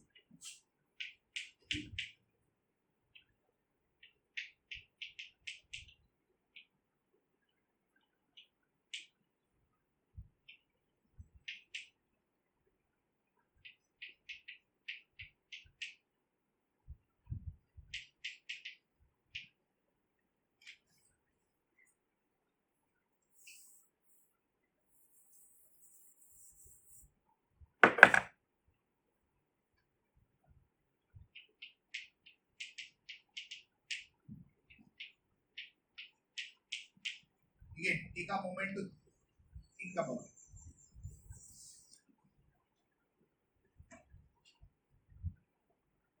We're just taking e power inside the psi, and we are also taking omega to simplify h interaction. Everyone,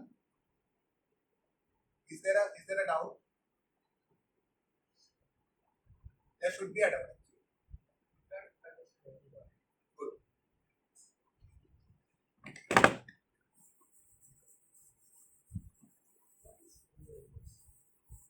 So Wait. If we have e of t is based on h naught, then why do we need omega at all? just a second. This you agree? Schrödinger picture. This I define to be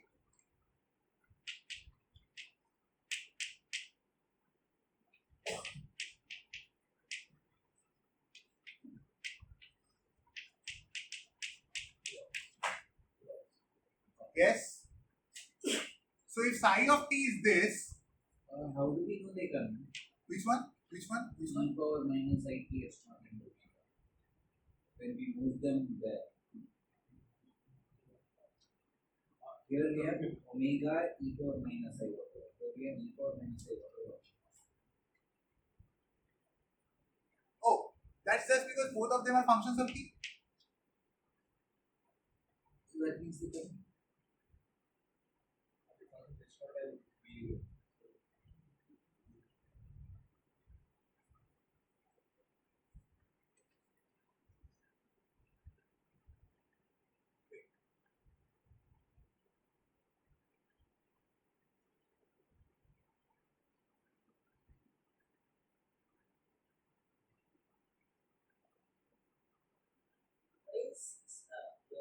side dagger equal to side plus.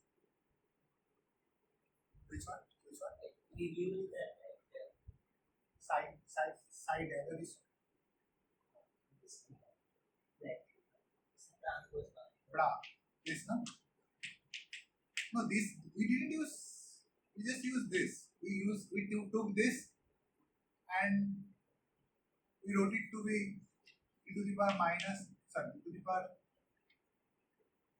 I t h naught by h cut omega inverse t. Yeah, this we can always take. We are just taking the adjoint of that.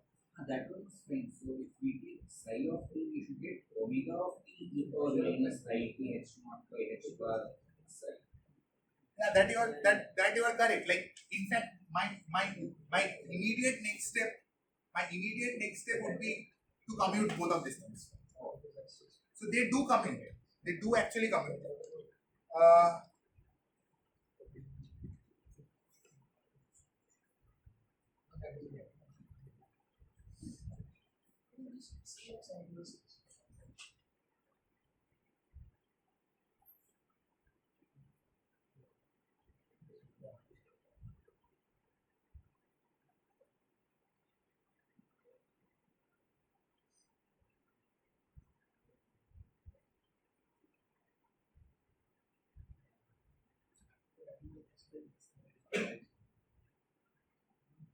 Okay, let's try doing something.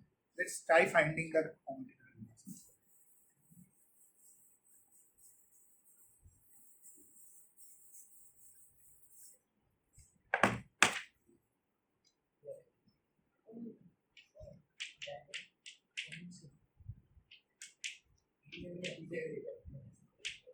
Did you get an answer or something?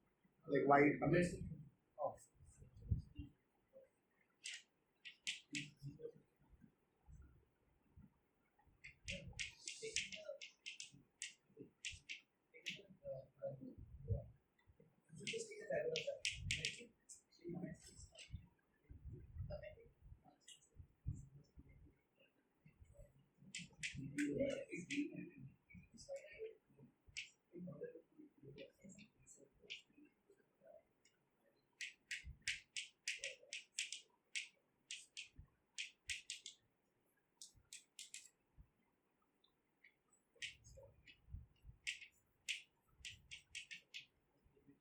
One plus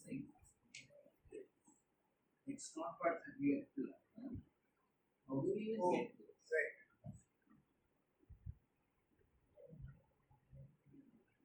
Right.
Any problem till now?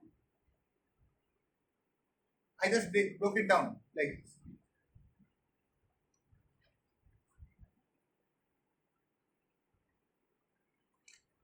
What do I need to do to make these things? We need these two to commute, right?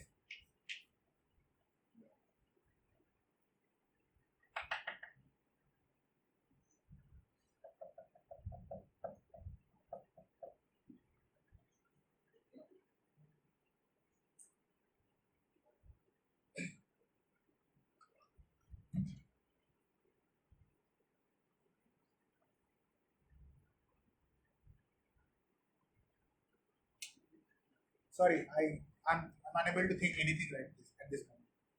Yeah.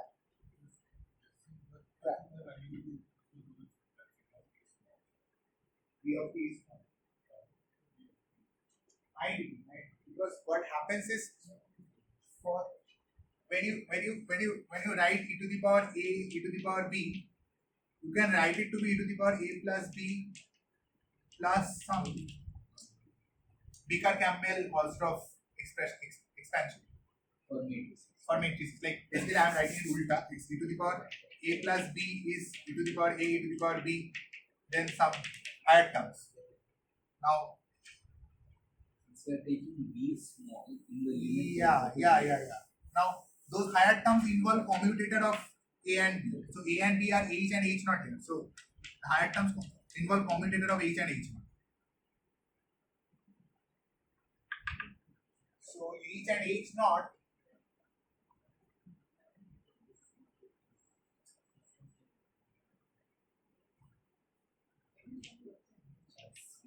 I think we got something. I think we got something.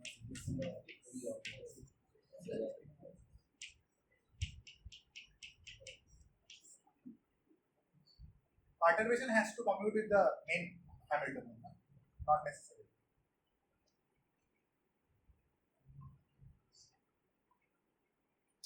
Okay. If this was 0, then we could have said that if the perturbation had to commute with the unperturbed Hamiltonian, then we could have said that okay, directly it comes here. This we can't say because we are taking the limit b goes to 0, non b goes to 0. So vh minus hb will be somehow proportional to b. So if b is very small, vh minus hb also should be small. Is it not an approximation? We are taking the limit as a value. Till now, it's not an approximation. Till now, it's not an approximation. I am saying instead of taking a given finite, we take the limit as b goes to 0. Then it will work. Okay, fine. Okay, I apologize, guys. I just overlooked it. I thought I knew it. Okay, fine.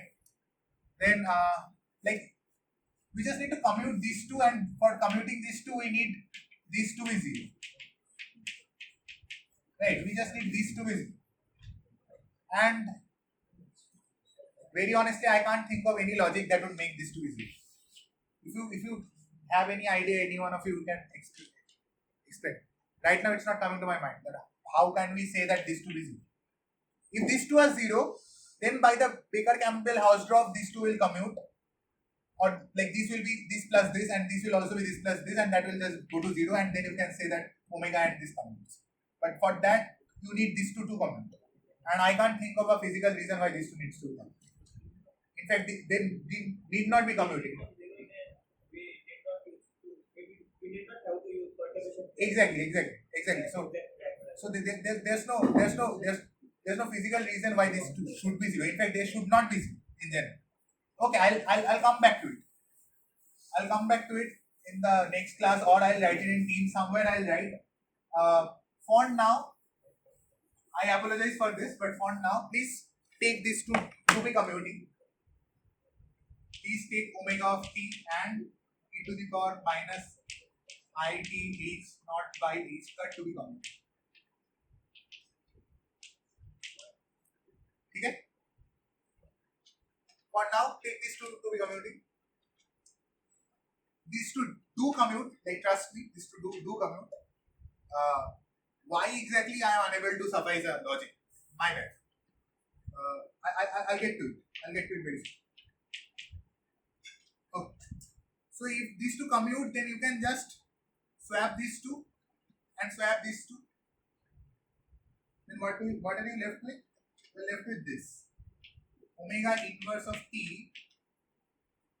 e to the power I t h naught by h square e to the power minus I t h naught by h square omega of t sine.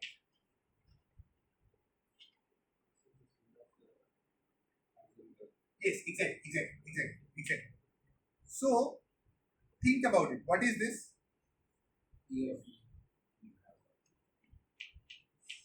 This is the A of t that we defined.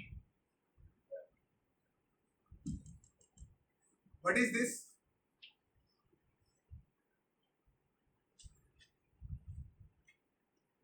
This I call to be the new psi of t.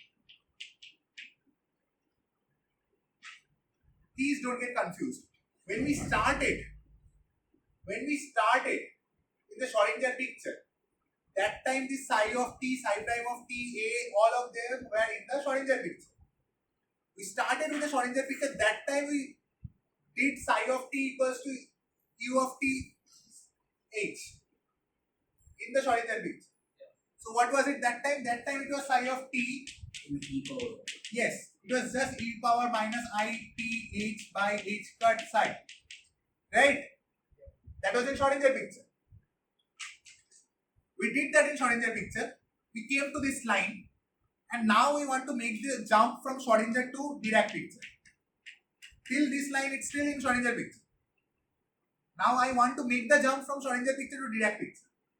To make that jump, what I'm saying is, I'll define A of t to be this thing, and I'll define my new psi of t to be this thing. So this indeed becomes this. This is the Dirac picture, where you have A, the operator, and the state, both of them changing with time. Yes, this psi of t is not the this kind of it's not this. It's not this. It's not the original evolution of psi in Schrödinger picture. This psi of t is when you apply psi with this omega of t. Okay, and this omega of t captures the entire essence of v. How do you see that? You write e to the power minus I t h by h cut. Out of that, you extract the h naught part. Then all v dependence needs to be in omega. Here, is there a question? Is there a doubt? You had this. You extracted the free part. Then all the v. Here there is no v dependence. Then all the v dependence of the original Hamiltonian has to do something with omega of t. So this omega of t in an essence captures the essence of the perturbation. So you write the Dirac picture like this.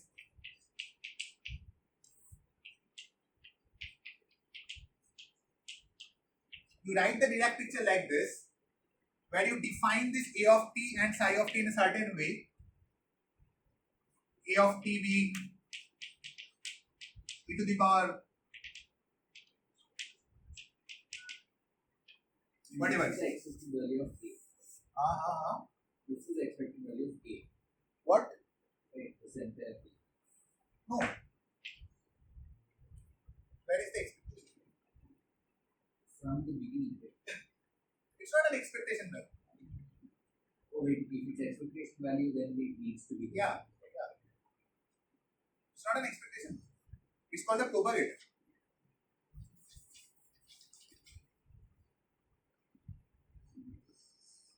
It's like writing A in psi of t, psi prime of t basis.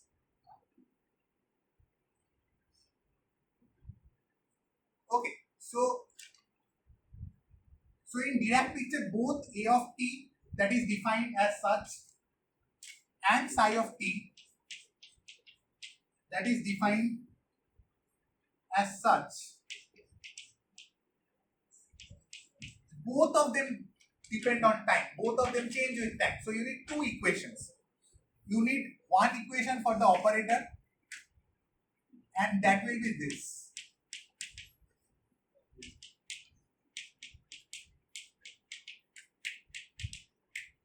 How? Just A of t. Yes, how? How? A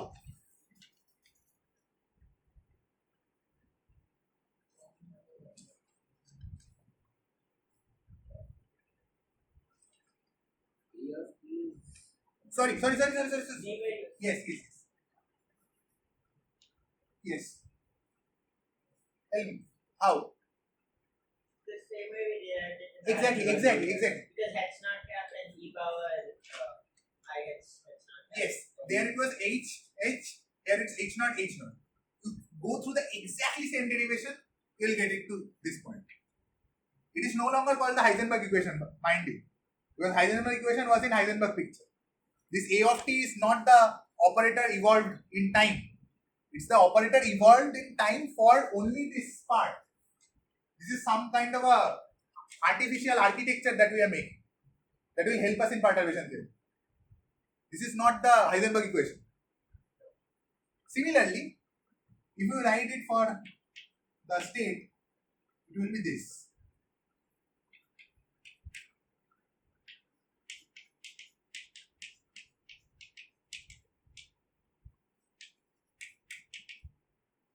Yeah, I won't go into details that how it comes, but this is also that you will get.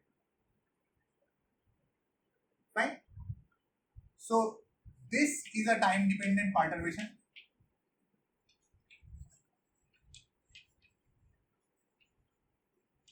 And this we solve using time dependent perturbation theory.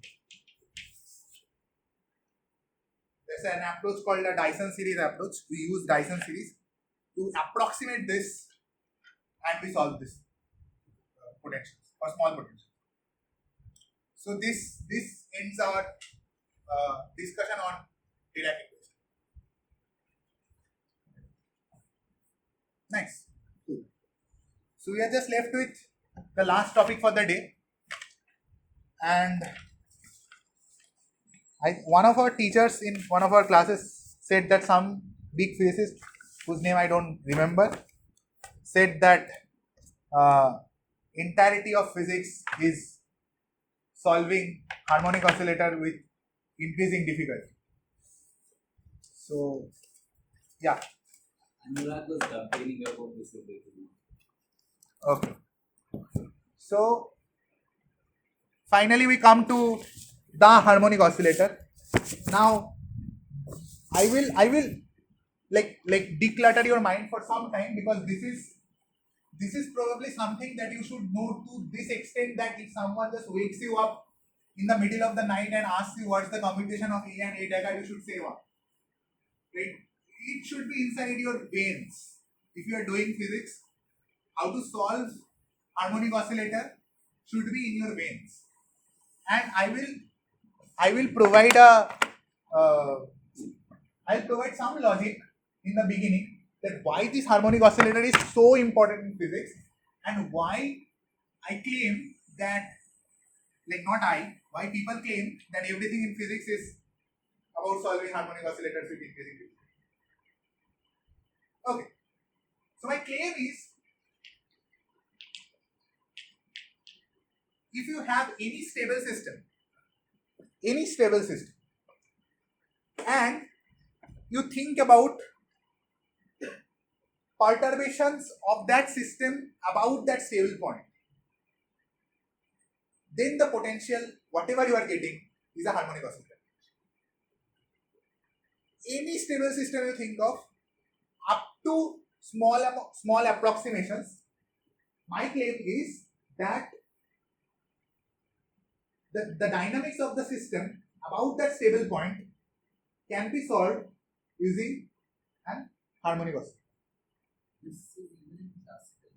This is everywhere, yes. In fact, what I'll start with is a classical thing. So suppose you have a potential.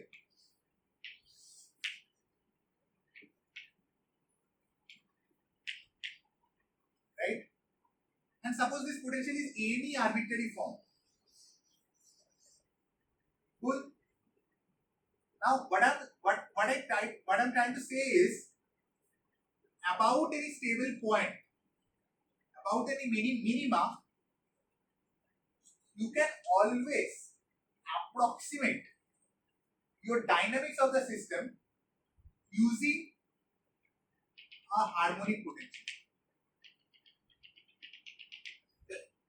What is harmonic potential? Harmonic potential means a quadratic wave, right? So about any point, you can always approximate it up to small deviations, then it is a parabola.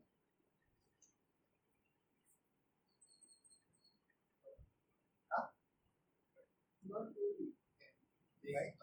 What if it is unstructured? As in, it falls very slowly, but then rises very quick. Like in the case of when the attention molecules. Okay, you are talking about this. Suppose it's like this, and then like this. You are talking about this. That suppose it's falling like this and then rising like this. Yes. Then it's not a differentiable point. No, not straight, but like very fast. So that's the point. If it is very fast, but if it is smooth, you can always find the point such that you can zoom in enough that it yeah.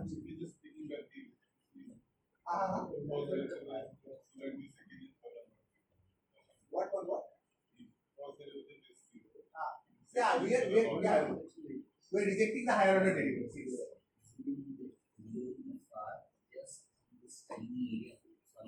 See, Ryan, look at it. Suppose you have this and you make it as steep as possible. Okay? If it is differentiable at this point, if it is smooth, then you can always construct an open interval such that in between that it will become a parabola. Now, if you are not convinced enough with this heuristic kind of picture, let me derive it explicitly for you.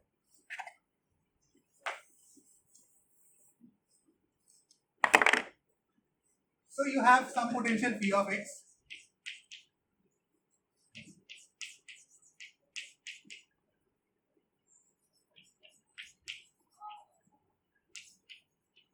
And you write it as a Taylor series expansion about the minima point.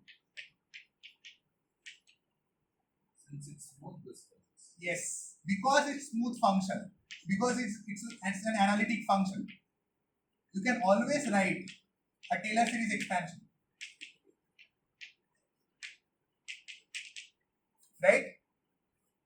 And we can neglect the derivative. Yes. So, okay, now this is just a constant potential. I am pretty sure you have done this in class 11, 12, this kind of analysis. So this is a constant potential, so you can always choose your reference of measuring the potential such that this becomes 0, something like that. So V of x is these terms. Now tell me about this. What is del V del x? 0. Exactly. At a stable point, this is 0. Yeah.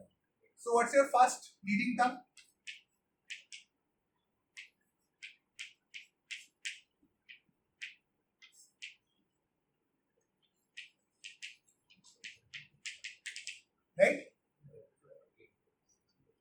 Right?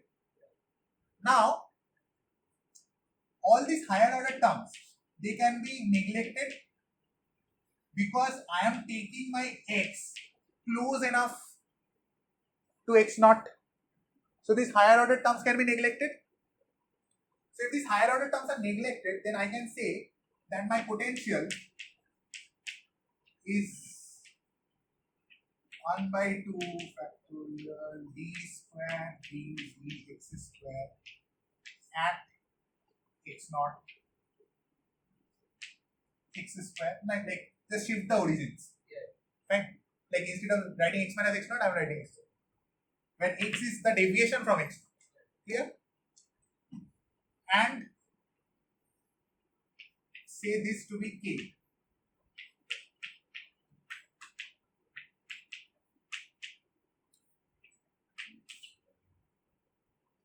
So you got your harmonic potential.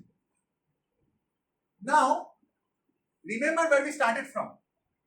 It was just an analytic function of potential around a stable point. And from there we got a. So if it is analytic, that means if you can construct derivatives like this, then you can always approximate it to this. What this means, what this translates in the picture is that if it is smooth enough, not smooth, sorry, if it's smooth, not enough, like if it is smooth, if it is a smooth function, then that means that no matter how sharp it is, there is some point where you can construct a potential. This is the analytical thing and this is the picture. How do we know d to b by d equal of If it is a minima, what has to be it to be? If it is a minima, hasn't this to be?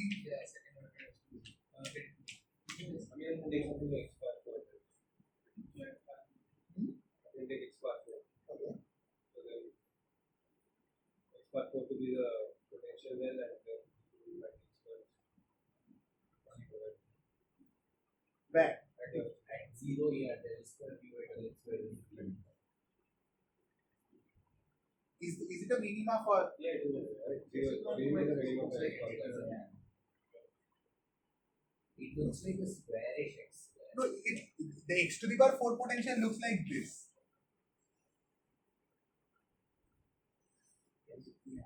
Right? So it's effectively flat over. No, it's not exactly. Effectively. No, like by minima I mean this to be greater than 0. Like strictly, like I put that to be the condition of it. But what if I give you a potential like that? Do you still make a harmonic oscillator? No, you can't. That will become. You can't. In fact, you can't. This. But eventually you need x to the. Exactly. To solve this, you need this.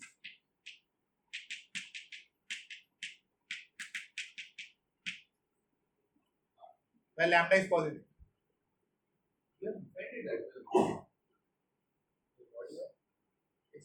X to the power 4. You can't. Because what I said at the beginning was that it needs to be a stable point. By stable point, I mean it needs to be a minima. And by minima, I meant this. So you take any analytical function, you expand it around that minima, expand it around the stable point. If it is a minima, and if it is an analytical function, then you can always find it to be a harmonic potential. That is the claim that I made. Obviously, you can cook up examples like this where you won't have a minima, like in the sense won't have any point like this. And for those kind of systems, you can't make a harmonic oscillator approximation. You need to do this. In fact, you need to do this, and it is one of the examples of an anharmonic oscillator.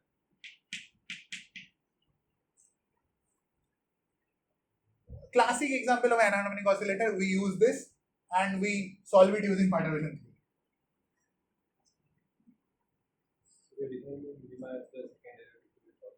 Yes. In general, when you do half k, what do you replace k with? You replace k with half m omega square x, right? And what is m omega square? M is positive, omega square is positive, so you define k to be positive only in this kind of an analysis.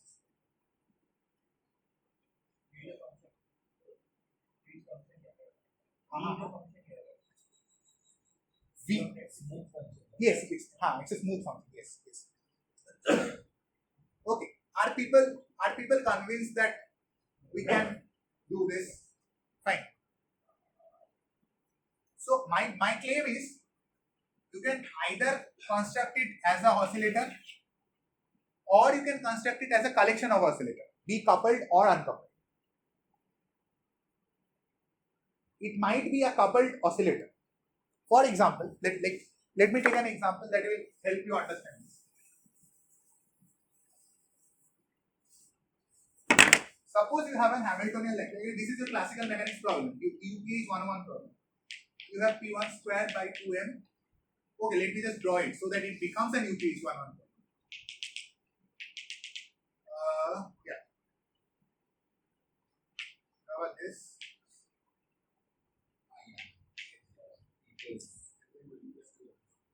You must be doing this. Cool. Who says to this?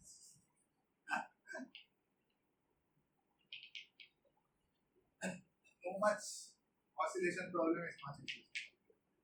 Fine. So you have this. I write the Hamiltonian like this.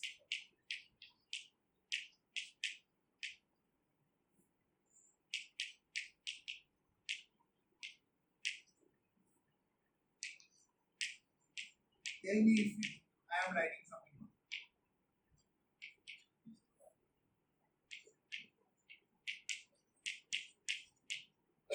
That is just brackets, right? That's not. No. Everything is classical now. No commutator. Okay? Cool? This is the Hamiltonian it should follow. Guys, you guys are doing Exponents were like deviations, right? They're not. No, they are deviations. Yeah. They are deviations from the natural level. Okay. Yeah, I should not write it like this. They are deviations from the natural level. This is the wrong picture. Okay. So people are okay with this. Now, can you just say that this is just two independent harmonic oscillators?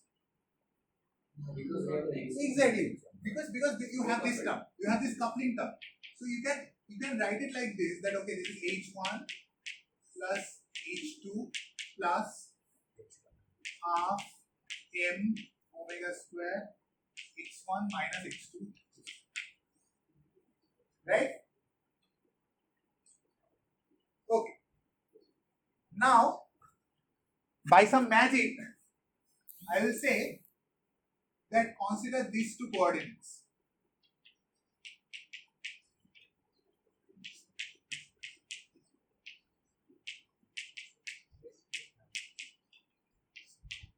These are the normal ones. So, by some magic, I said that we consider these two coordinates. Now, if you consider these two coordinates, tell me how the Hamiltonian looks.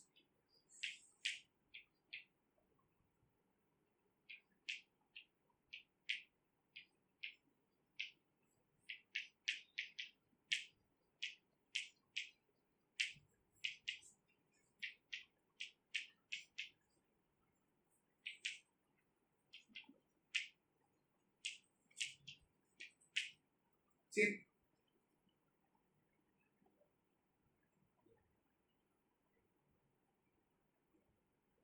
Correct? I might have done some mistake in my calculation. This is correct? This is correct. This is correct. I have not done this. Cool. So, this is the Hamiltonian. Okay, what is PQ1 by the way? It is what do you call it? N Q1 dash. Yeah. So this is the conjugate momentum of the Q1 variable. If you take the Q1 coordinates, you guys were there in the classical mechanics talks. Right. So if you take the Q1 variable, if you take the Q1 coordinate, the conjugate momentum to Q1 coordinate is PQ1 and similarly PQ. Cool? Fine.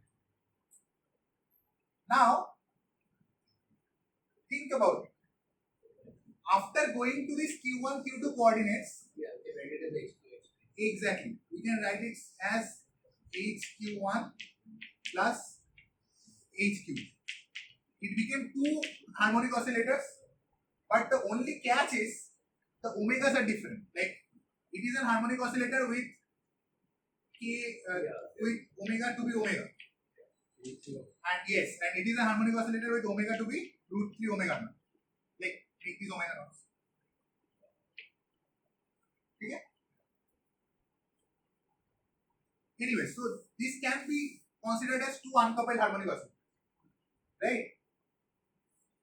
Now, this kind of a magic, again I claim that I can do this magic all the time.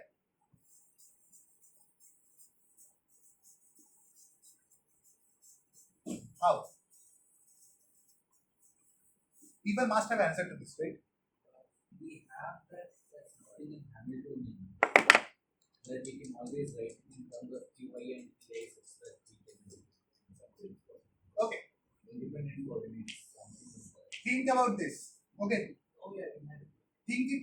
Look at it carefully. This might be a bit non-trivial for you guys.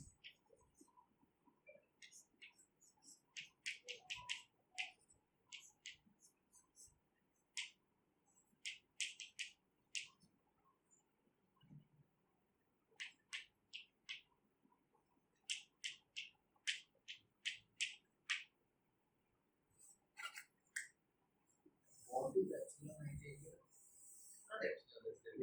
Kronecker did.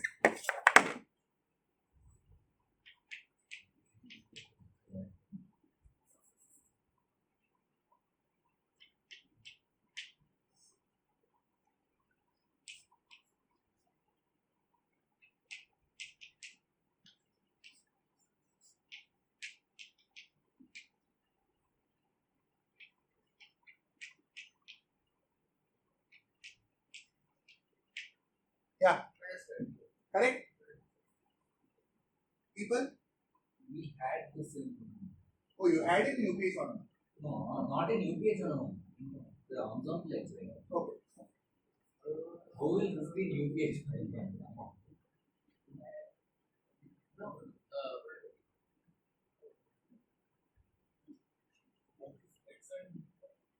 Xi, Vij, I will define what Vij is. Vij are the elements of a matrix V. Okay? Vij exists such that when you vary this indices ij from 1 to 2, you get exactly this. Huh? So I am just saying that if you write this to be like this, then you automatically get a form of V. No. They are indexes of. मतलब I am not doing it. अभी दिखाऊंगा कि इससे discretize हो सकता है. So V is 2m omega square minus m omega square minus m omega square 2m omega square. Right? Just think about it. What is V11? 2m omega square. So you put x1, 2m omega square. x1, x2 minus m omega square. x2, x1 like that. Right? You do the same thing and you expand this line, you will get exactly same. Like this V has been constructed looking at the terms like this. You expanded this completely, you wrote it like this, and then you said, okay, if this has to be equal to this, then my V needs to look like this. Clear? Great. Now, these magical coordinates that we popped out of thin air. Now, yes, now you will understand how this came. This came from this. V is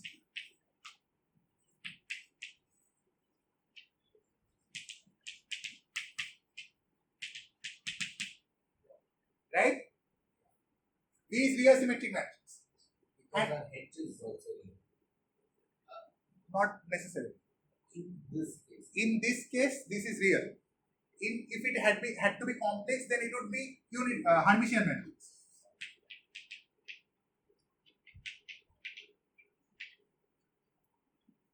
Real के लिए जो symmetric होता है, in complex it just becomes Hermitian, right? So if it is real symmetric matrix, we know from our linear algebra talks that it can be diagonalized in some cases by a orthogonal transformation.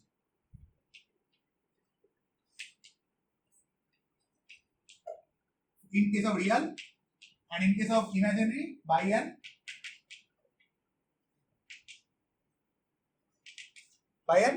unitary transformation. What this means is, you have this V, you can always write V to be P inverse dP. That is fine. But by orthogonal transformation, it means that this is also equals to P transpose dP. Right. And in case of complex, this means that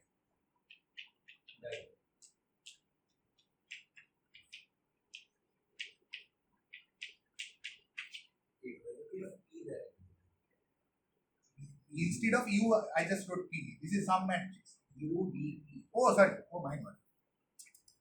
Huh? Okay. So, real symmetric matrix or Hermitian matrix, that means can be diagonalized by a orthogonal transformation or an unitary transformation. That means we can always have an orthonormal set of eigenvectors.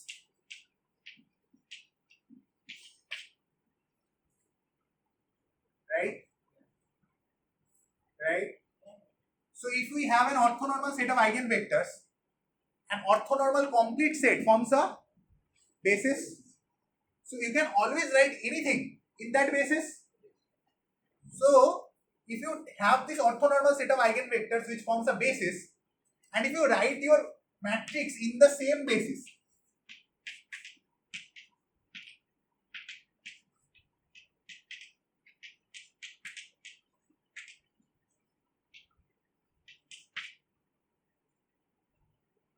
got it?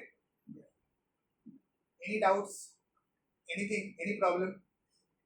You have an orthonormal set of eigenvectors, you write it in some basis, and in that basis that is diagonal.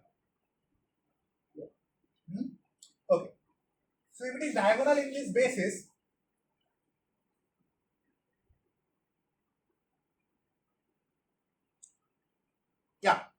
if it is diagonal in this basis, then this set of eigenvectors, let this be V1, V2. Okay. Now this V1, V2 would be something, it will be like maybe -1, -1/3, something like that. Something, right? Now tell me, isn't my so you have A0 to be 0, you apply A dagger on both sides. So you have A dagger A0 to be 0, right? Clear? Now my point is, can't you write A dagger A to be this? H minus H cut omega by 2 times 0. Clear? So what do you mean 0? Like it is that a scalar on the right? Yeah, that's a scalar on the right. Let me say vector. No, it's not saying that. Like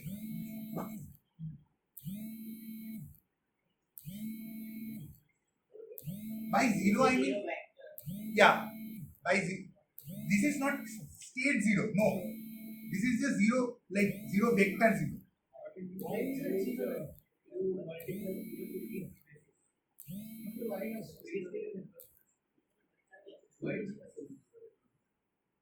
We have not said that what do you call it? Yeah. We're not saying that A lowering makes the modulus of the vector smaller again. So we're not saying that the limiting case is based on the wave Exactly. The wave function should vanish after a certain point. If it had been something other than 0, that means that, okay, there is this, I'm saying this is the ground state, and there doesn't exist any other state lower than this in this ladder. How do we know there is a ground state? Oh, that is my assumption. That is my assumption that there exists a ground state. If there exists a ground state, then because it's bounded below there. Yes. Exists a ground state. So, no, we are not assuming it's 0. See, I am saying, okay, this energy can't be negative, so energy is bounded by 0, so there has to be a certain ground state. That is the state with lowest energy. Now, if I have a state with lowest energy, that state, if I apply a lowering on that state, that should not give me any non-zero quantity. That the amplitude of that should be exactly 0.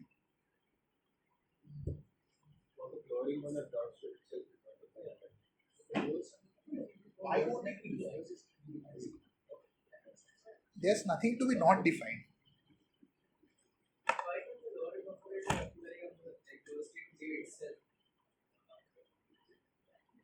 No, that just totally that just For any eigenstate we have that it is given yes, minus. that just violates this thing. That just violates this thing. It violates the fact that A of E is an eigenstate with E minus h curve. And this, for deriving this, we didn't assume anything. So A of E has to be an eigenstate, and A of E has to be an eigenstate with energy E minus h curve. So this is only possible if this is a zero vector. Fair? Cool? Okay. So if I apply A dagger on both sides, then I can write it like this. Just A, right? Just okay. I got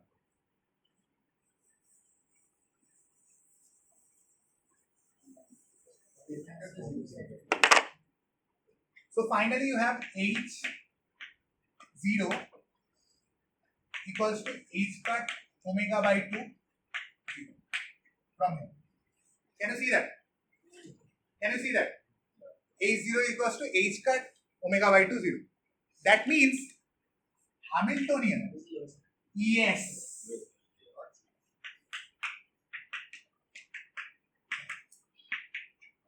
This is called the ground state energy. So the ground state energy of a quantum harmonic oscillator is not 0. So there always exists this energy even in perfect vacuum. When you have no particles, nothing. This is the ground state energy. Vacuum energy.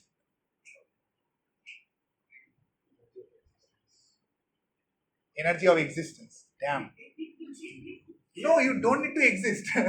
Ground state needs. Sure. Yeah. So this is the lowest. So you have this lowest rung with h cut omega by 2, and you have rungs like 1 plus half h cut omega by 2, 2 plus half h cut omega by 2. Yes. Okay? So you are given energy of any n state is n plus half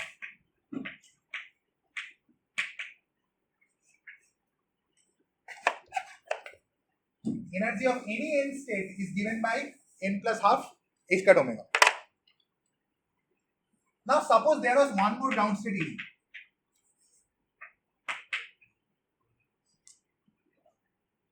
Nothing told me that the ground state this thing has to be non-degenerate, right? But each and every state is not degenerate. Yeah, like that I will prove. But nothing told me that there can't be one more state with. Don't worry, you won't miss lunch. Okay. Nothing told me that there can't be one more state that has energy 0. So sorry, the energy is 0. Ground state energy. Nothing told me that. So there can be one more ground state like this. So if there exists one more ground state like this by the definition of ground state again should be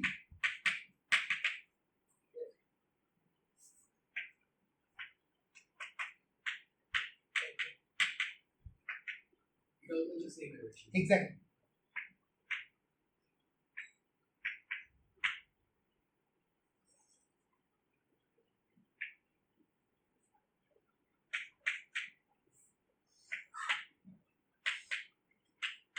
We raise it again, then how do we get complexity?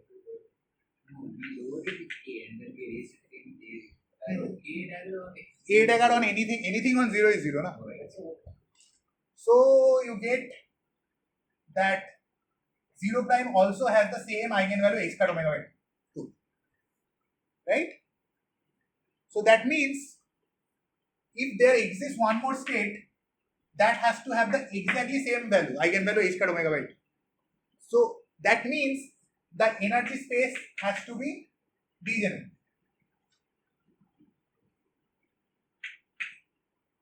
Now there's a theorem that I haven't proved. So degenerate for all of them. Degenerate for all of them. Because if you prove it to be degenerate for one, it will be degenerate for all of them. So there's a theorem that I haven't proved, but it says that there can't be any degeneracy in a 1D system of energy eigenstates. Okay? Like that uses some basic postulates of what we have discussed till now. It's nothing rocket science, I have just skipped it. It uses whatever we have learned till now, like nothing more than that. So there's this theorem which says that for a 1D system, energy eigenstates are non-degenerate. So if energy eigenstates are non-degenerate, and if you have that it is having the same energy h squared omega by 2, then it automatically means that E0 is same as E. Right? So if it is same, then so you have a distinct ladder. You don't have multiple ladders. But if we go into higher dimensions, we can have like degeneracy. Yes, exactly, precisely. In fact, if you go to 3D, Then we get you get degeneracy. For any particular value of energy, you get degeneracy. There can be multiple states that have the same energy. Okay? Number of degenerate states will be the number of dimensions. Not necessarily. So 3 dimensions, we have 3 ground states. No, like 3 dimensions, you have something like nx plus ny plus nz has to be equal to n. So suppose you have n h squared n plus half h squared omega, then you have to make nx, ny, nz to be n. Now all non-negative इधर by 2 plus 3 by 2 होना चाहिए. Okay. Oh, right. हाँ. So if you have a system like this, all non-negative integral solutions of this equation, will give me a state. States given by nx, ny. So that is a degeneracy in higher dimensions. That is possible. But in 1D there is no degeneracy. In 1D, energy eigenstates are all non-degenerate. So that means I have a well-defined down state.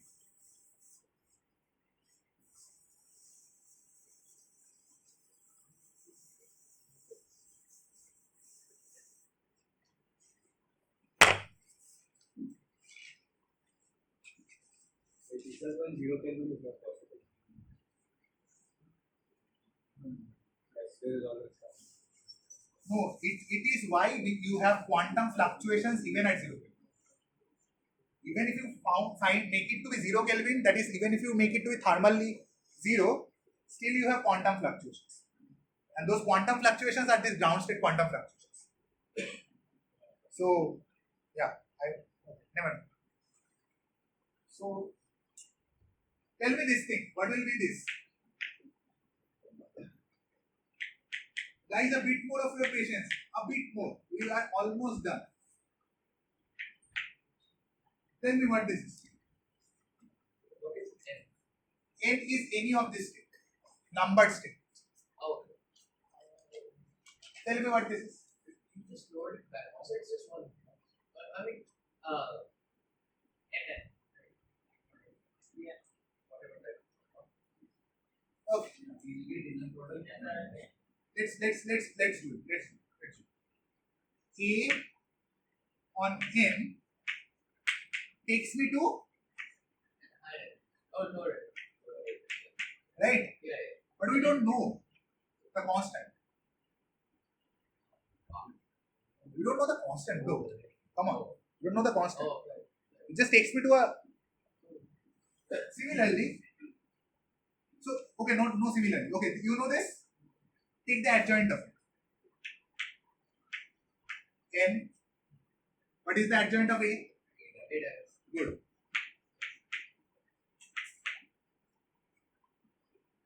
What it will be? It is just a number, complex number. So adjoint of it will be just the complex conjugate of it. So Cn star, and then you will have this, right? Plug it in. What you will get? Cn star, Cn, n minus 1, n minus 1. Now these were orthogonal because these were energy eigenstates. They were orthogonal. They were orthonormal. Yes. So if they were orthogonal, this is what? What? No, Orthonormal. Orthonormal as well. This is 1, right? If it is 1, then what is this? Cn star? Cn? What that means? This is Cn square. Yes. If it is Cn square, this thing, A dagger A, this thing we call as the number operator, N. This is defined to be the number operator.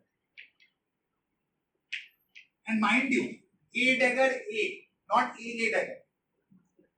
Because two are different things, right? Yes. A dagger A is defined to be the number operator. And you will see exactly why it's the number operator. So, number operator tells me the number of which state it is in. So, n A dagger A n is equals to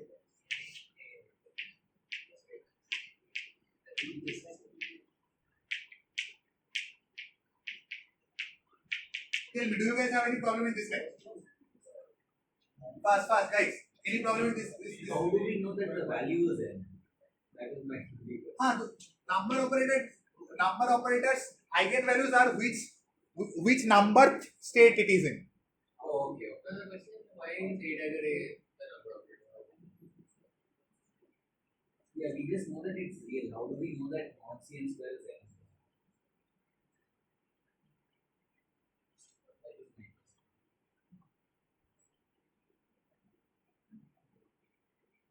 You can do it actually.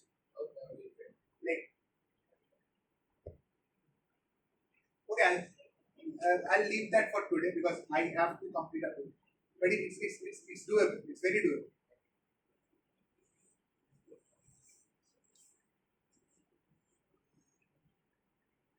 So this means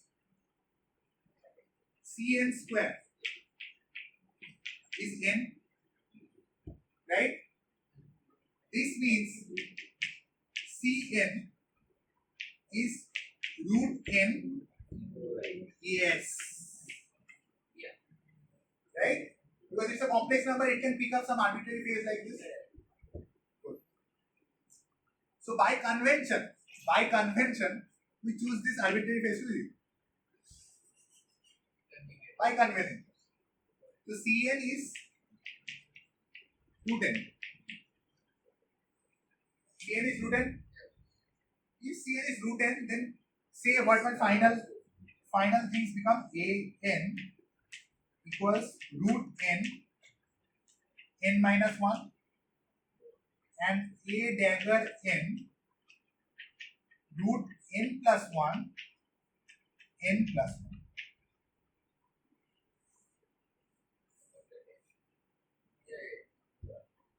Yes? Oh, okay, from there.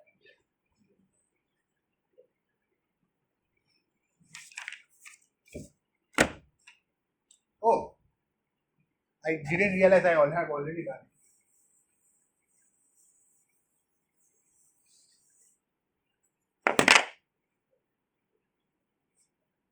A dagger A n is A dagger root n minus 1? Yes or no? Here root n A dagger n minus 1 is 10 into n. Because n minus 1 plus 1. Okay, yeah.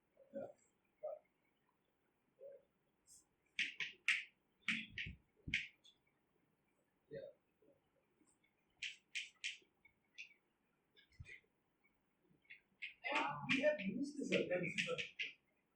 It is circle,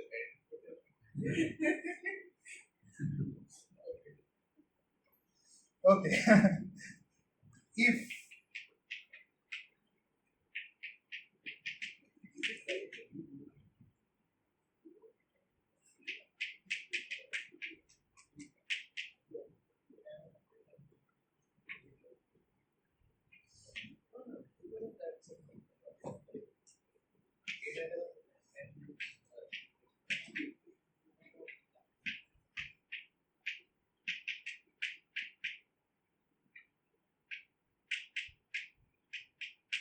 okay, people, look here. I want you to look here for once. N prime is any other basis, not any other, any state in the ladder, and n is a particular state. This is just applying A on n. Yes, I am just applying A on n. So I am saying this is root n delta n prime n minus 1. Yes. Yes. Because these are orthonormal bases, this will click to 1 only when both of them are same, and it will be 0 for all other states. So this is a delta function, like not delta function, this is a Kronecker delta. Yes, okay. Similarly, you have n prime A dagger n to be root n plus 1 delta n prime n plus 1. Fair? So if you construct the matrix representation of A dagger in this oscillator basis, matrix has to be written always in a basis, right? So once you write it in this oscillator basis, how it will look? It will look like this. All the diagonal entries will be 0. Why? because the n plus 2 n is not. N plus 2 n is not a solution. Still all the zeros. Everything on top here will be, And then one on the bottom. Only one row and one row there. yes. So only you will have root 1 here, root 2 here, root 3 here, root 4 here, and you have again a big 0. Cool? Similarly, if you construct A, how will it look? Again, all diagonal entries would be, yes, exactly. All diagonal entries would be 0. Everything below it would be 0. On top it will be root 1, root 2, root 3, and everything else will be. Yes? Yes? Now do you remember how we constructed this thing? Oh, I missed one thing here. I'll come back. Just a second. So do you remember how we constructed A and A dagger? Yes. We constructed A and X dagger from X and P. So if I want to write X and P in terms of A and A dagger, you just have to do the linear simultaneous equation in two variables. So if you do the linear simultaneous equation in two variables, then X would be root over h cut by 2m omega A plus A dagger. Right? So we will get like 2. Yes. So you will get this root over h cut by 2m omega 0 on the this thing, root 1, root 1, root 2, root 2, root 3, root 3, and everything else, Clear? And we get a minus on one side for P. Yes. For P, you get root I root over h cut m omega by 2, 0 on the diagonal, root 1, root 2, this side, minus root 1, minus root 2, this, and 0 everywhere. So this is your x and p operator in oscillator basis. It's A minus A that you will get the minus on the bottom. No, this is what you. This is what you. Yeah, this is what you. Okay. So tell me this thing. If I have to write any n, if I have to write any n, this I can write as to be a dagger by root n minus 1. Do people understand this? That's just moving things. Yes. You take n minus 1, Yeah. you apply a dagger, you will get root n times n. So root n you place this side. So this is what you will get. Now you can carry on this again.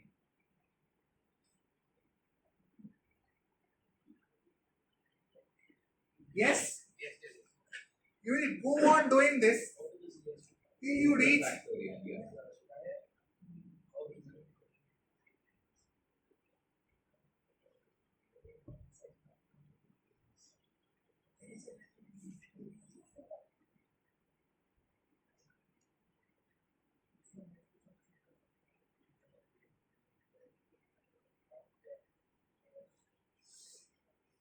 So This is your formula for the nth eigenstate of energy. So the population of states goes like inverse of factorial or inverse of root factorial. No, what population? What? If we take mod psi square for each of these, then we get like, let us normalize 0 first. Then We'll talk about it sometime because we have very less time. You guys would have to go for lunch. Yes. Last one thing. Done. Genuinely. Final promise. Okay. Tell me this thing. Having done this, now I want you guys to go through this entire process. So you need to do two things. You need to prove that thing that H applied on A dagger psi is those two things that I wrote here, that I told you to do by hand. This thing, and I want you to do this thing. This is an homework that we were given in our quantum mechanics course. So you have n, you have x to the power 4, and you have n. Okay? You have n, you have x to the power 4, you have n. Find out it as a function of n. Okay? Take any arbitrary n. And how do you do, what do you do about x to the power 4? X to the power 4 will look like this. H cut by 2m omega square a plus a dagger whole square. Sorry, whole to the power 4. Right? So you have to expand this thing. we can use the commutators to expand. Yeah, you can use the commutators to expand. You need to expand this thing, and you need to make judicious use of this. Only those terms will remain where on both sides of this operator you have either n minus 1 n or you have to make judicious use of these things basically. Not every term will survive. Only those terms will survive that will have the same powers of a and a dagger. That if you have a term like a dagger square a, that will give me nothing. If you have a term like a square a dagger, that will give me nothing. Only if you have the same powers of a and a dagger, only those terms in this expansion will survive. Because of the orthogonality of this. N and N, yeah. So do it by hand, do this thing by hand and do those those two laddering thing by hands. If you do those things by hand, then you will learn. You will finally learn what quantum harmonic oscillator is. But tell me one thing, guys. I have given you this formula. Is this formula of any use if we don't know what zero is? No. Explicitly.